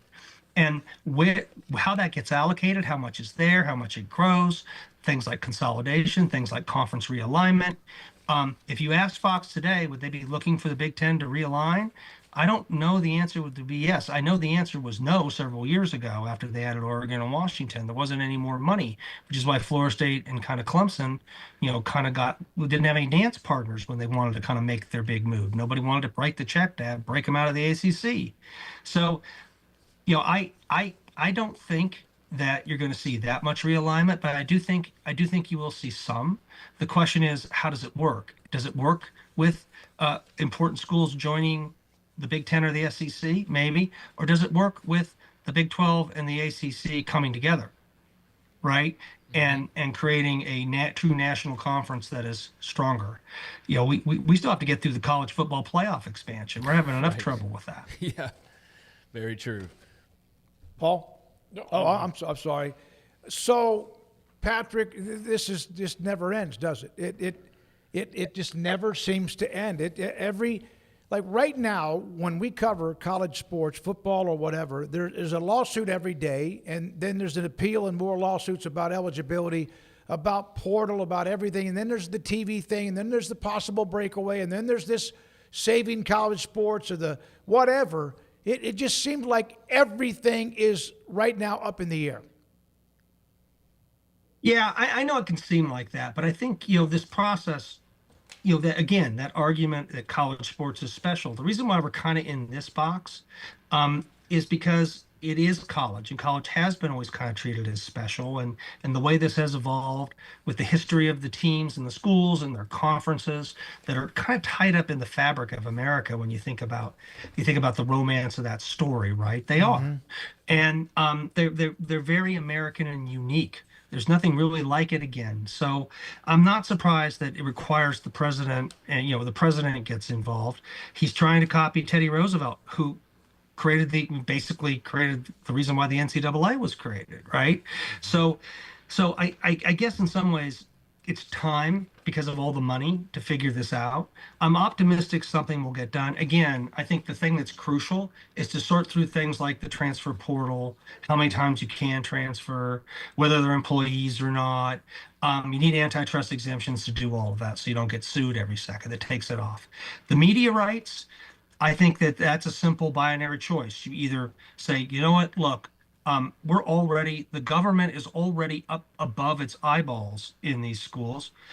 We're just going to do it this way, and we're going to treat them differently. Or if we're not, we're going to let it run the way it's run for a while, and we'll see how it goes. But I do think we're going to get some of these problems taken off the table. I'm optimistic, Smokey. I just don't know how many of them we're going to get off.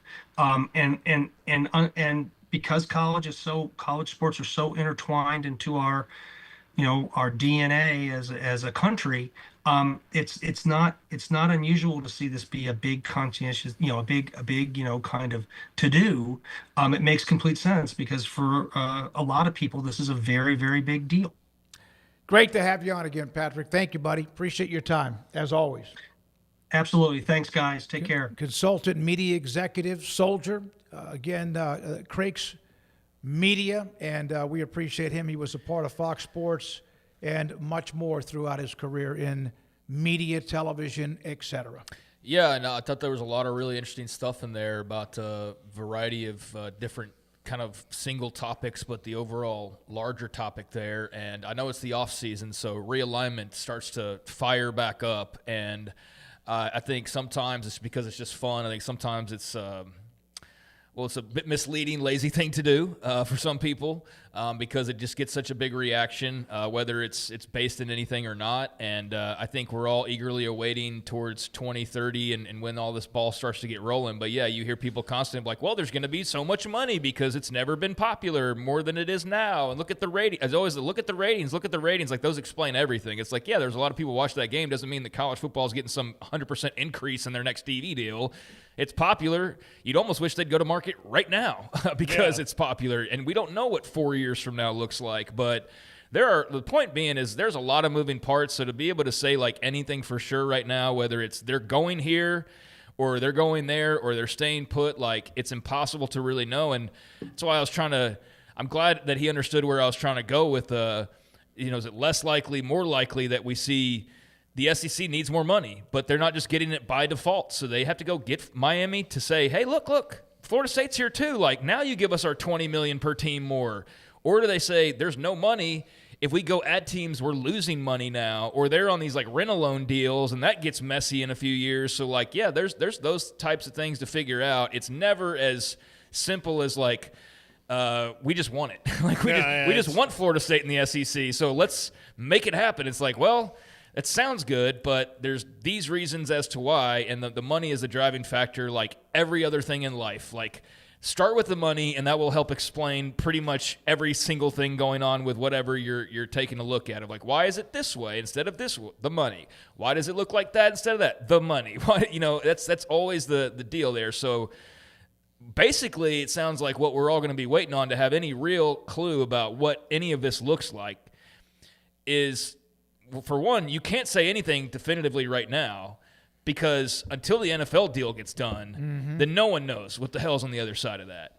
Like, until we see who their partners are and for how much money and what that even looks like, it's really impossible to have any sort of a clear picture on what food is going to be left for everyone else to go and pick up and make a meal out of after that. So, yeah, the NFL is king. They're about to throw their weight around again and get some obscene media deal and probably be on every single network imaginable because they almost are already, much less if they go add, who could they even add at this point? What are they going to be at HBO Max all of a sudden? Or I don't know. But their TV deal is going to be insane, and that's going to dictate everything, not Greg Sankey or Adam Silver or anybody. The NFL is in the front seat, and they're driving this media boat, and until they get done with their trip, then we're all waiting to see what that looks like. And look, there's essentially about to be 5 apps you watch everything on. Yeah. Paramount and HBO Max is going to be one app. It's going to be merged into one app.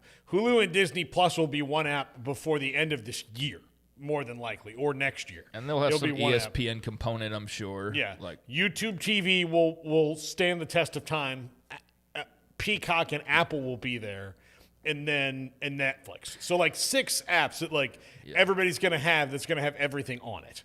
And that's where they're going, which is, like Pat said there, it's consolidation's kind of inevitable, but and it's probably needed because those are the people who can do it. However, that's still not a good thing that we're going to be relying on these 6 companies to keep us entertained and whatever we want.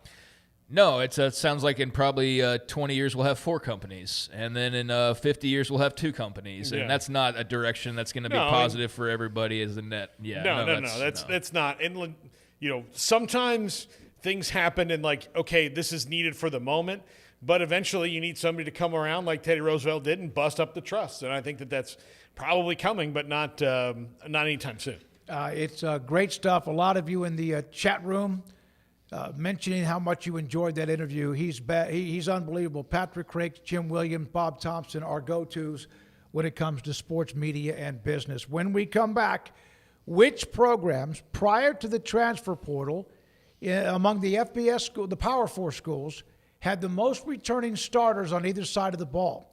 And what's the difference with those adding transfers and who has the most returning starters on either side of the football? We'll have that. An update on the Bobby Hurley and Arizona State story. This is 365 Sports. QC Kinetics. I want to help you get better. I want to help you feel better. I want to help you enjoy your day when you wake up all the way until you're done, like I do. QC Kinetics has helped me out. I started having treatment, natural biologics in my body, helping me get better from a hip pain, ache, soreness, constant, like a headache in my hip for the last 4 to 5 years. I mentioned last week, I ran a mile for the first time in a long time. It wasn't that I didn't want to, I just couldn't, because about 5 to 10 steps into a jog, it would immediately it was not something that I could handle. And I have a pretty good pain threshold. QC Kinetics, natural, advanced, cellular, regenerative medicine from inside your own body and put back in your body after they take it out, take your blood, plasma, and even stem cells, spin it, put it back inside of you. And I have now gotten to a point where I'm doing much more, and I work out pretty well, about 5 or 6 days a week. But even my golf game, I couldn't swing down on the ball sometimes with my irons. It affected my golf swing. Worked on my lower back. I've had the steroid injections that just kicks the can down the road that might help you for 2 or 3 months, and then it's back. Here's the numbers. They're at the bottom of the screen. In Dallas, 972-972-8610. And in Houston, 713-913-5285. And you can also go to QCkinetics.com. If you have a pain and you can't have surgery, or they're talking about surgery before you do anything and make that decision. If you have joint pain, your elbows, your shoulders, your knees, or maybe your hip or back, QCkinetics.com. The reason that their service is outstanding because the people they have working, behind the desk, and the folks working out in the garage, taking care of business. And they give you a date, they give you a time, and that they're spot on. And they're professional, they take care of it, and they answer all your questions, and they're fun to work with. Like Alan Samuels always said, Waco has a lot to offer, and so do we at Alan Samuels Dodge, Chrysler, Jeep, Ram, Fiat. Come by, let's be friends. Serving Central Texas since 1889, TFNB, your bank for life, takes pride in being more than a bank.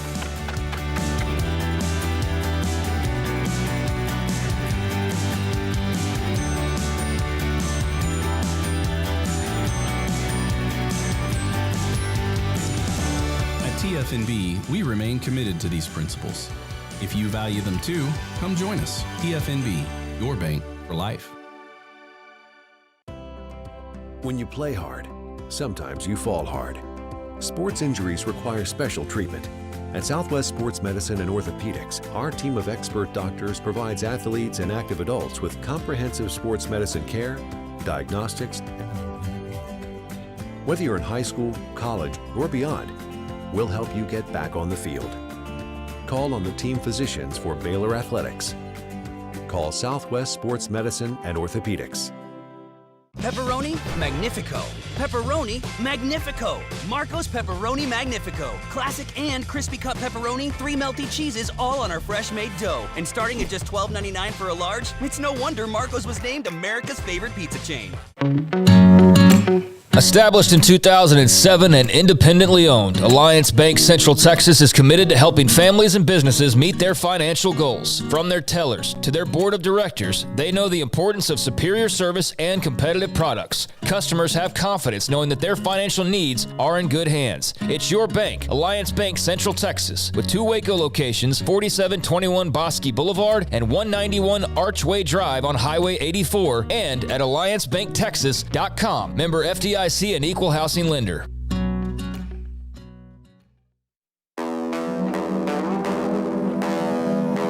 This is 365 Sports. Here we go, 365 Sports. I saw this over the weekend.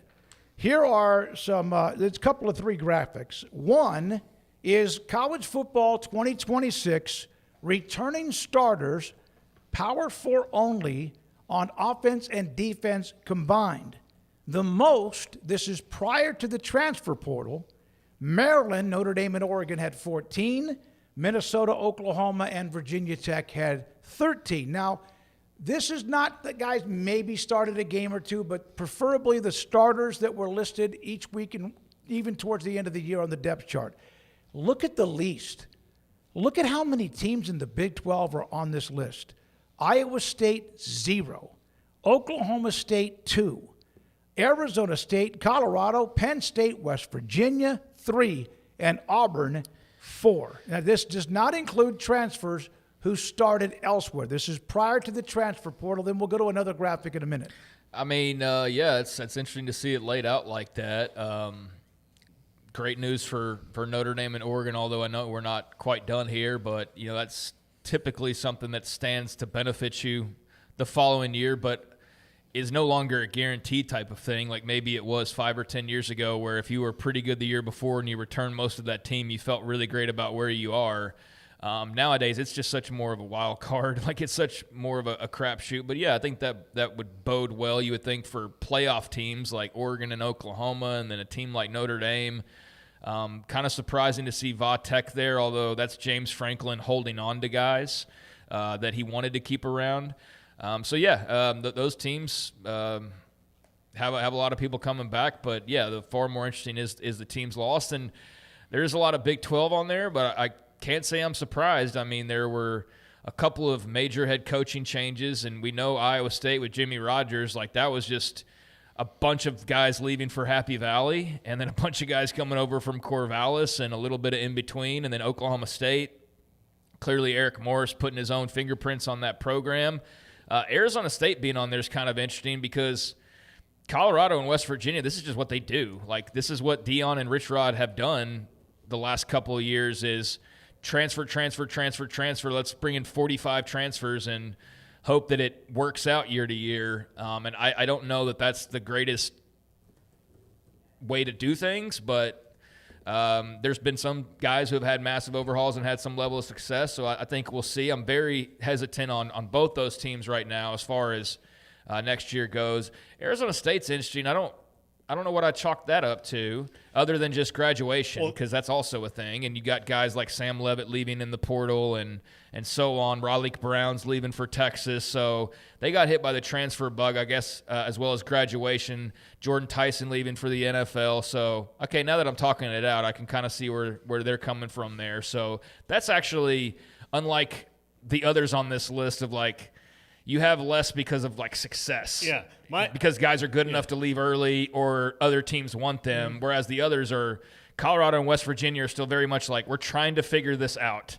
And then Oklahoma State and Iowa State, that's coaching changes, as is Auburn. And Penn State. And Penn State, Penn State. Now there's an outlier on the most list on the other side. Look, Maryland returning coach, Notre Dame returning coach, Oregon, Minnesota, Oklahoma all returning coach. Virginia Tech, on the other side, has a new coach, but it is someone who is of note in James Franklin. So a lot of their guys said, well, what the hell? I'd stick around. Let's give this a go with James Franklin. Yeah. All right. I'd stick around if James, especially with what you've been going through the last couple of years of just sort of being all over the place, and here comes this really good head coach and talking a good game, and he wins. He's been in the playoff here. Yeah, I'd stick around. So, I think that bodes well for them. So then there are a couple of different graphics here. 2026 college football returning starters, including FBS transfers. Power 4 only does not include FCS transfers, even if they were a star on the team or an All-American. Most starters, including FBS transfers. Texas Tech, 23. Now you go, hold on. There are 11 men on each side of the football. That's 22 starters. You have your kicker, punter, etc. But you can add more starters than obviously Well, they you also have. had some guys coming back. So if they No. It's on top of, Tennessee and Texas, 22. And then Florida, Oklahoma, Ole Miss, and South Carolina. Let's leave it with this one for a second. With 21. Well, there's only one team that's on both of these lists of most, and that's Oklahoma, which means Oklahoma returned 14 and then added 7 guys. They returned 13 and added 8. Oh, 13 and added 8. So they returned 13 and added 8 guys who were starters on other teams. All these other teams, I don't even know what their numbers were before that because they weren't on the list, but they were lower than, they were somewhere between 13 and 4. So, or 14 and 4, because that was the list that we had. So all those teams have that. So Texas Tech saying that let's say they had, let's just say 7 or 8 guys back. So they added, 15 potential starters in there, which means that somebody could challenge somebody for a technical starting role in that. They did lose some to graduation as well. Tennessee and Texas, Florida, Ole Miss, South Carolina. Also, only one of those teams is not in the SEC. On this list as well. Yeah, they'd love to be though. They would buy that ticket to SEC land right now if they possibly could. Cody Campbell and Dustin Womble and whoever else would cut that check today if that was at all possible. But yeah, Texas Tech the outlier here, and yeah, you lose Jacob Rodriguez, so you lost a starter, but you sign Austin Romaine. So boop, it's neutral, and so yeah, I think that. Texas Tech went and got a lot of high-quality, high-level players that were starters at their old schools to fill where they lost their starters. And Baron Morton's now Brendan Sorsby. So that's the difference there for Texas Tech is just replacing guys, and I guess that's what a lot of these are doing. Oklahoma having a mix, though, is interesting because they clearly held on to a lot of guys they liked, but also needed to fill some spots. And I think you could look at them offensively and go, yeah, they needed to bring in some starters at some positions, offensive line or wide receiver or wherever else you want to point to. But, yeah, some of these are kind of interesting as far as, like, Beamer's holding on, buddy. Like, this has got to pay off for you. 21 starters coming back, and you're on a little bit of a warm seat, and you're riding with you're riding with a bunch of really experienced guys. So you better hope that works out for him. Florida, first-year head coach, got a lot of experience, so that'll be interesting to see. And I think Texas and Oklahoma both expecting big years. That ought to be a hell of a Red River this season by the time it rolls around. And I think for Texas, anything other than a playoff any year is clearly a disappointment, but especially this year. Like, it is absolutely playoff and playoff wins, or I feel like it's a bust in a major way with Arch at the helm as a junior. So, I think Texas Tech, Texas, Oklahoma, Ole Miss, all playoff teams a year ago, and then some really other interesting teams that are going to have a lot of experience. So now, who has the least, even after adding players from the transfer portal? Again, this includes Power 4 transfers, but not FCS transfers.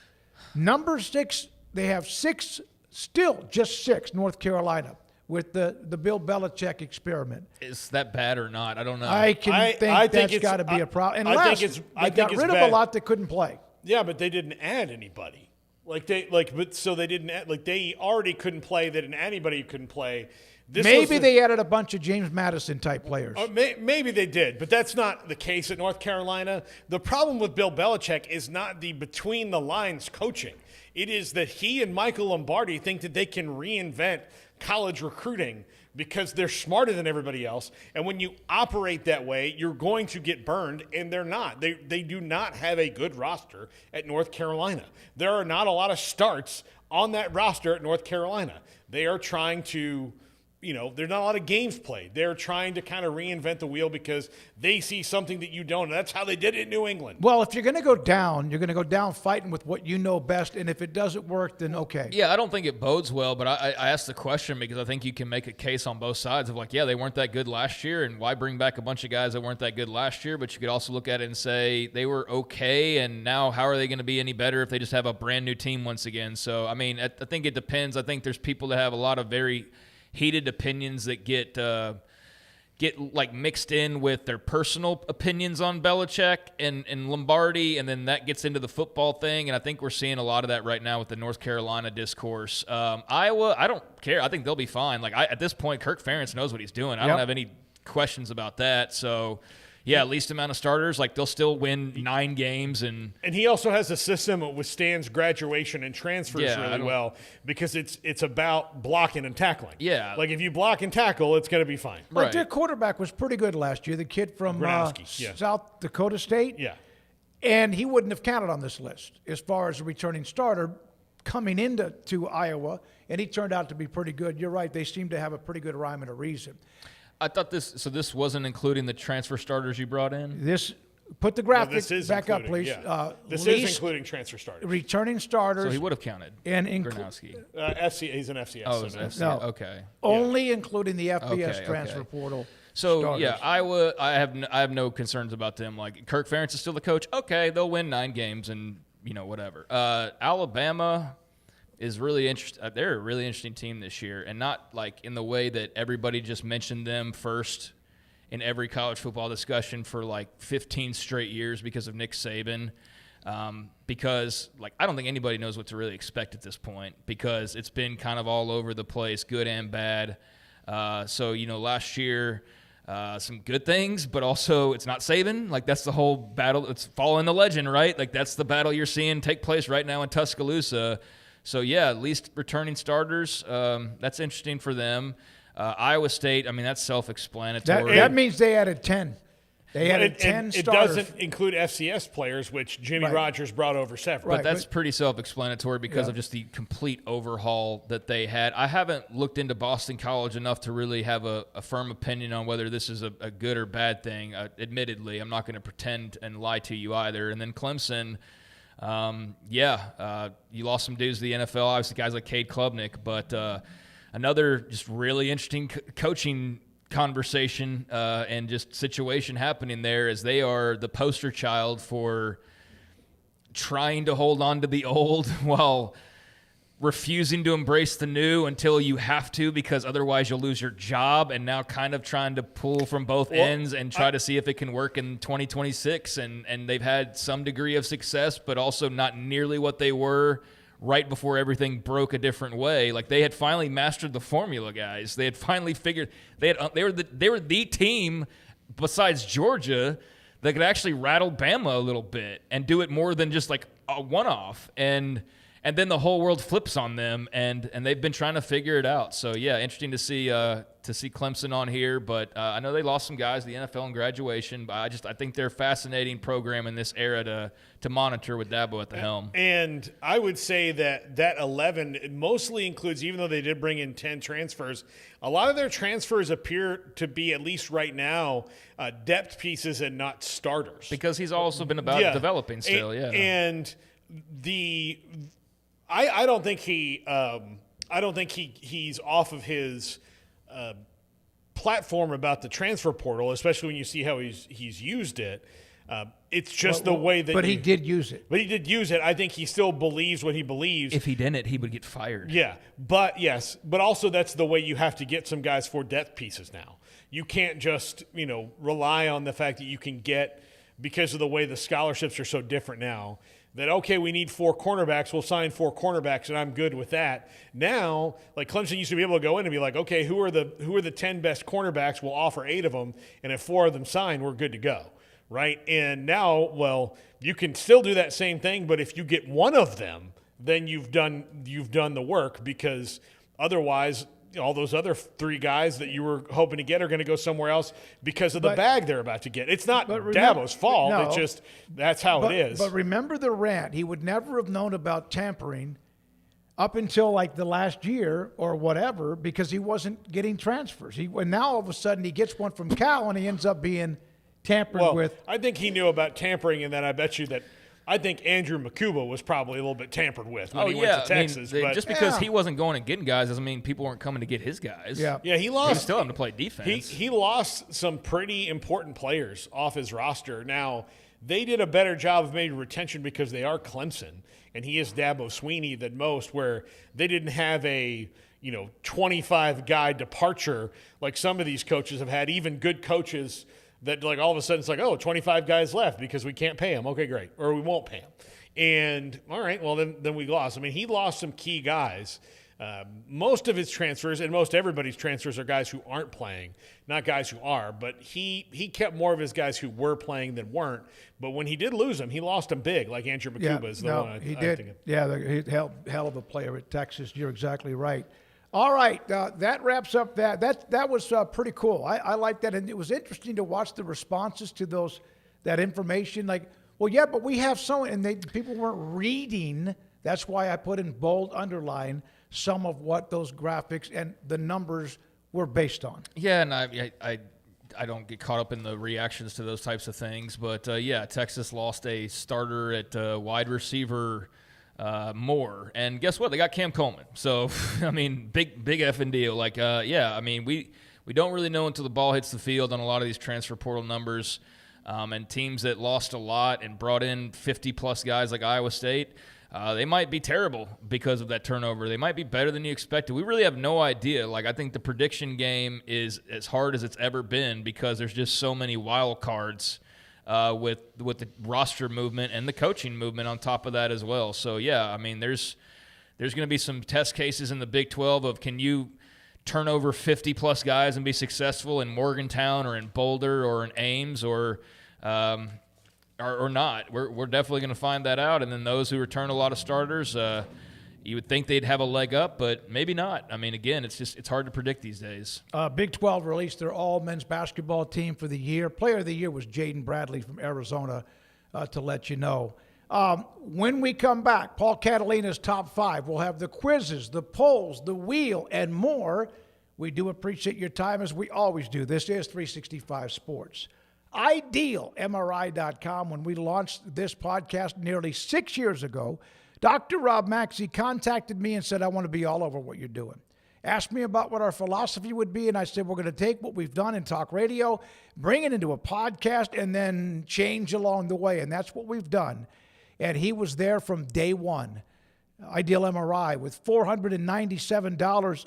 The max you will pay for an MRI, the average is $1,100 around the country. Average is $1,100, $497. I was there 4 times, paid 3 times. 1 year, I guess one time I was on Medicare, so I didn't pay anything. But it was $497 every time. And they have a state-of-the-art imaging machine that will get where it needs to go and get images for what your doctor needs so they can then move on with your diagnosis and what is next. Dr. Rob Maxey and Ideal MRI inside the Central Texas Marketplace off I-35 in Waco. This is Paul Catalina's Top 5. Welcome into Paul Catalina's Top 5, back after a month-long absence due to technical improvements. And you see that fancy open, I would like to tell you, I did that all by myself. And I would like to tell you that because this time it's actually true. Even though I put the old logo on it, Brandon admonished me the second he saw it. Anyways, let's jump into it. Today, we're talking Big 12 March storylines. Number 5, Darren Peterson at Kansas, after the game on Saturday, said, "This is as good as I have felt all year." That is a warning shot, if it is in fact true, and I believe it is, for everyone else. Because if he is locked in for the Big 12 tournament and subsequently the NCAA tournament, we could be looking at a UConn 2024 scenario here, 2023 scenario here, where wasn't maybe a championship team when the year started, but they flashed and they did what they needed to do down the stretch. I think this is a Kansas team, if Darren Peterson is locked in, that could win the title just charge through everyone else if he is locked in, because they have a lot of other elements that help them out well. They've got a great team leader in Melvin Council Jr. They have almost an automatic double-double in Flory Badungo when he's on, and their starting lineup, their top 5-6 guys, really, really effective. Bill Self has a Bill Self team for the first time in a long time, and they don't have to see the Big 12 anymore unless it's later on down in the tournament. Number 4, can BYU get right? They had a big win over Texas Tech on Saturday. Does that feed into the Big 12 tournament and into the NCAA tournament? They're still going to be a tournament team. They're still good, but since Richie Saunders went down with that torn ACL, things have been different for them. But that win over Texas Tech was a nice one heading into March and heading into the postseason. We'll see if it helps them down the stretch, and we'll see what kind of matchups they get. Remember, this guy, A.J. DeBanza, pretty damn good freshman himself, and they are good all over the floor, but they had been missing Richie Saunders terribly. And even before Richie Saunders got hurt, the league had kind of figured them out, but they also had one of the most daunting stretches in all of college basketball schedule-wise. Number 3, can Texas Tech go deep in the tournament without JT Toppin? We'll see. They took that loss the other day. This is a team that can step back and hit a bunch of threes, and they have been able to replace him in the aggregate in the conference. But what JT Toppin brings is maybe a little bit more than most any other player on that squad does, because he can take over a game. He can absolutely take over a game on both sides of the court. And when he's not having a good game on offense, he's having a good game on defense. When he's not having a good game on defense, well, that really never happens. He's a very, very good defensive player. He's a great all-around player. So you don't have that in your lineup. That's what you need in March, is you need that guy who can take over in the big moments. All of the teams that go deep and win championships have that guy. That's JT Toppin for Tech. So if they are able to make a deep run without him, that just shows you how good Grant McCaslin is, and he's pretty darn good. Number 2, is Iowa State a legit contender? They have been fantastic all year. Absolutely fantastic all year. But when they've played some of the bigger teams and better teams in the Big 12, they have dropped some of those games. They split with Kansas. All of those different kind of things that have gone on through the year. Is this a team that's built enough to get to the last weekend? I actually think that they are, because of the style that they play and the conference that they come from, but we'll see. This has been kind of they've been hoping it's a glass ceiling for Iowa State, but it's been more bricks over the years, is where they have teams that they feel really good about. They get to a certain point and they just can't break through.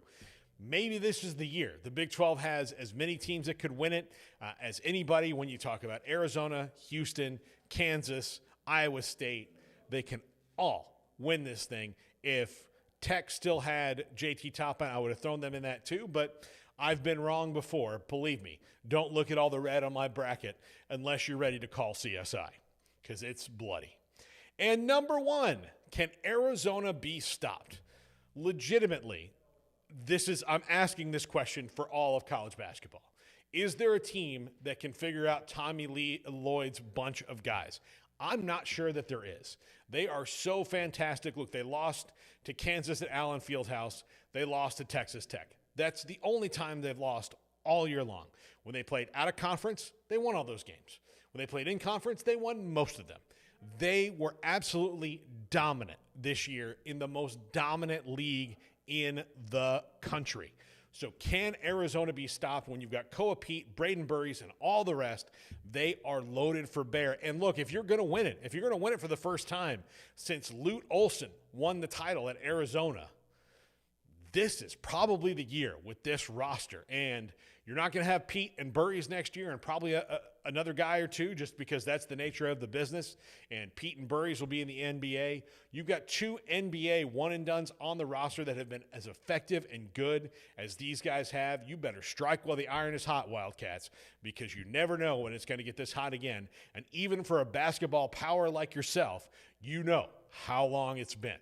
Well, that's going to do it for the top 5. The carnival begins now. There we go.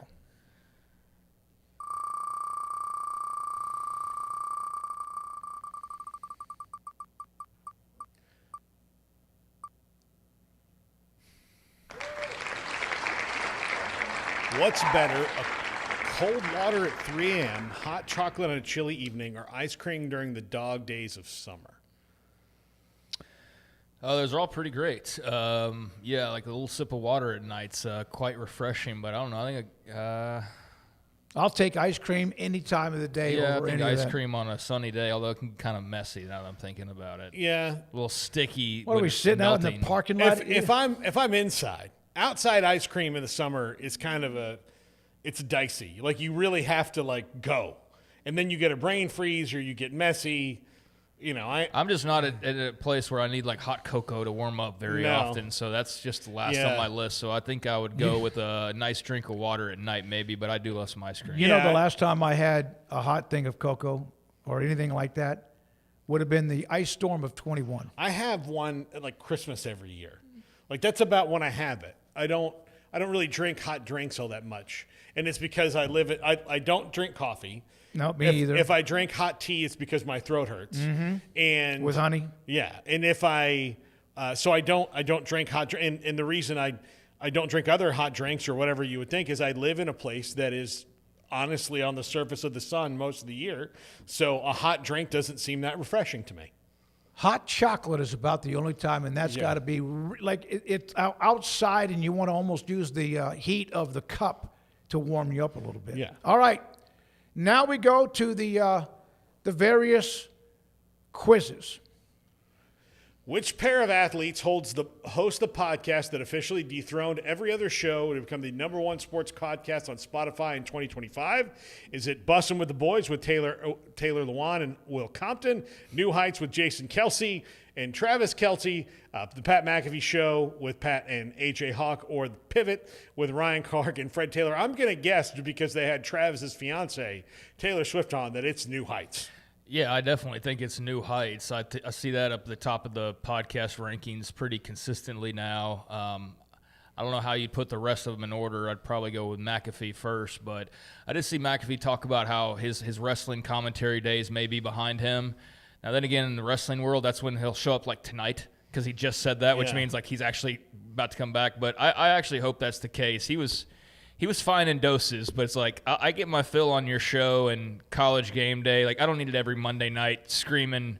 And he seems like he got a bit exhausted there towards the end, and I think rubbed a lot of people wrong the way, because it was kind of clear he wasn't even paying much attention to the product itself, which was understandable because he spread so thin. But it's like, You are supposed to be here commentating on this, and it's pretty clear you haven't been watching this lately. That's a function of ESPN. Like, they take their personalities and they, like, shove them out over everywhere. Like Stephen A? Like Stephen A. Yep. And, look, you can feel how you want to about Stephen A., and this is on him, too, because he's done this big cash grab. But quite often he'll be on one of these debate shows, and he'll throw out information that's just old or wrong, and it's because he's spread so thin, there's no possible way that he could do all the research for it. And I also think – I'm not giving him an excuse, but but his producers should also be cross-checking him. But I also think they kind of do that on purpose. Yeah. Yeah. I'm going to throw out a surprise. I'm going to say it's Compton and that podcast. No. Absolutely not. Okay. No. All right. Not. Answer is. They had Taylor Swift on. Just people listening to that one over and over and over again. I know, but I thought that maybe that was from the beginning when they launched it. But yeah, it still carries a massive clout. It's also, and I have watched all of these. From time to time, it's the most consistently good one. I think between the two of them, they have the least amount of douchebaggery on it. I like all four to some degree. But I listen to each one a little bit here and there. I don't listen to any of them consistently. I think McAfee's show does a great job for what it is. I think they're very unique in their own way, and they do a great job. And the pivot's been very successful, and Bussin's been good. So yeah, but I mean, nothing compares to the Taylor Swift phenomenon that is the Kelsey rub that they've gotten from her over the last couple of years. And they're very entertaining. But if you watch the non-Taylor Swift stuff, they're still very good at what they do, and it's fun to listen to them. They had DiCaprio on. They had Bill Murray. Yeah, I don't always love when podcasts like that start to venture out because they all do the same thing. They all of a sudden all start interviewing A-listers and stuff, and it's like they're all trying to be Oprah or something. Yeah. But there's some good stuff that comes from it. Their Bill Murray interview was one of the more unique things I've ever seen. Oh, I can imagine. Yeah. And so, I thought that was pretty good. All right. As conference tournaments heat up today, which team became the first 20-loss team to make the NCAA tournament by winning their conference title on this day in 2008? Ooh. Gosh. Some college basketball fans screaming at his TV right now. I don't remember. I don't know. I just say Coppin State. I have no idea. To me, it's Coppin State or Morehead State because University of Maryland, Baltimore County ended up going pretty deep. Yeah, they were good. They were a didn't have 16 20 seed. Yeah. Maybe that's why they were such a big story. I'm gonna say I'll go with Coppin State. There you go, Smokey. Yeah. Yep. Thank you, Brandon. Once we say the right answer, just put it up there. Don't let us mess it up. So March 9, 2008, Coppin State won the MEAC tournament despite entering with a 12-20 record. They played in the opening round, the precursor to the first four, where they where they lost to Mount St. Mary's. They remain one of the most famous bid stealers in March Madness history. Yeah, that's a big deal. 12-20, they win the tournament. There'll be a couple of those perhaps in the next. Well, most of the mid-major conference tournaments are wrapping up either tonight or have already. All right, to the poll questions. Miami of Ohio, if they lose in the MAC tournament, are they still in the NCAA tournament? I mean, they damn well should be at 31-0, but you never know with these things. But 87% say yes, so 13 said only with an auto bid. So 13% of people need some whimsy and hope in their lives.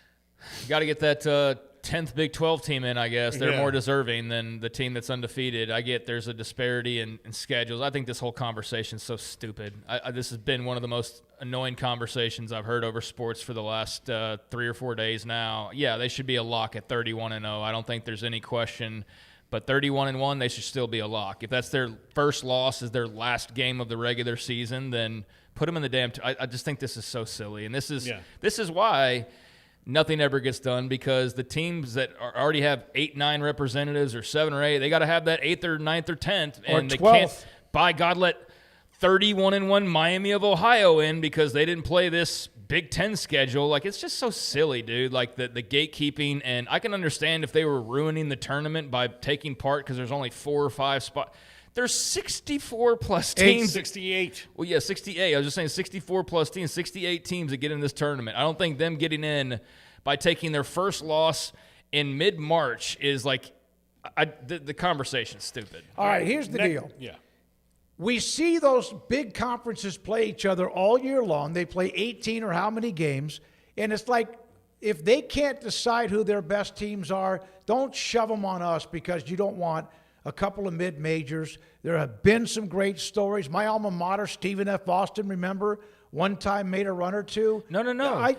Here's why our 10 losses are better than their 1 that they took at the end of the year, because we were playing tougher teams. So our 10 equals their 1. It doesn't. Miami of Ohio would not be 31-0 if they played in. So what?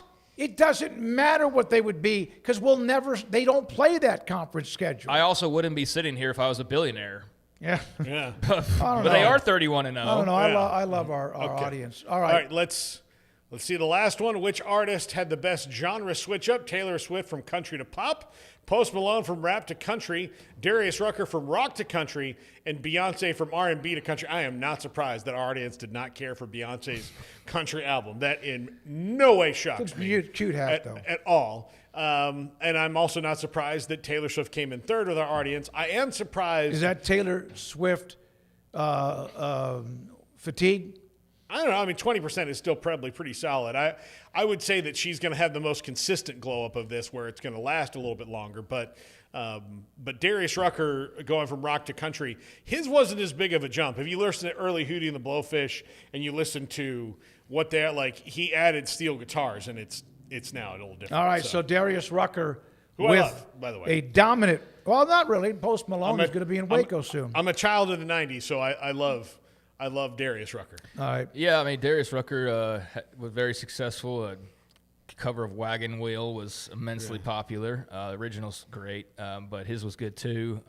Posty, yeah, I think I'm hoping he can stay on the rails, man. I'm just hoping that he just doesn't one beer too many, like slip off and find himself in any trouble, because it does feel like he's kind of just like walking that fine line of like, I can control this, and I'm also like needing a trip to rehab. Like that's where I find myself with him, but he's okay right now, so that's good. And yeah, Swiftie and Beyonce, I mean, I like them both.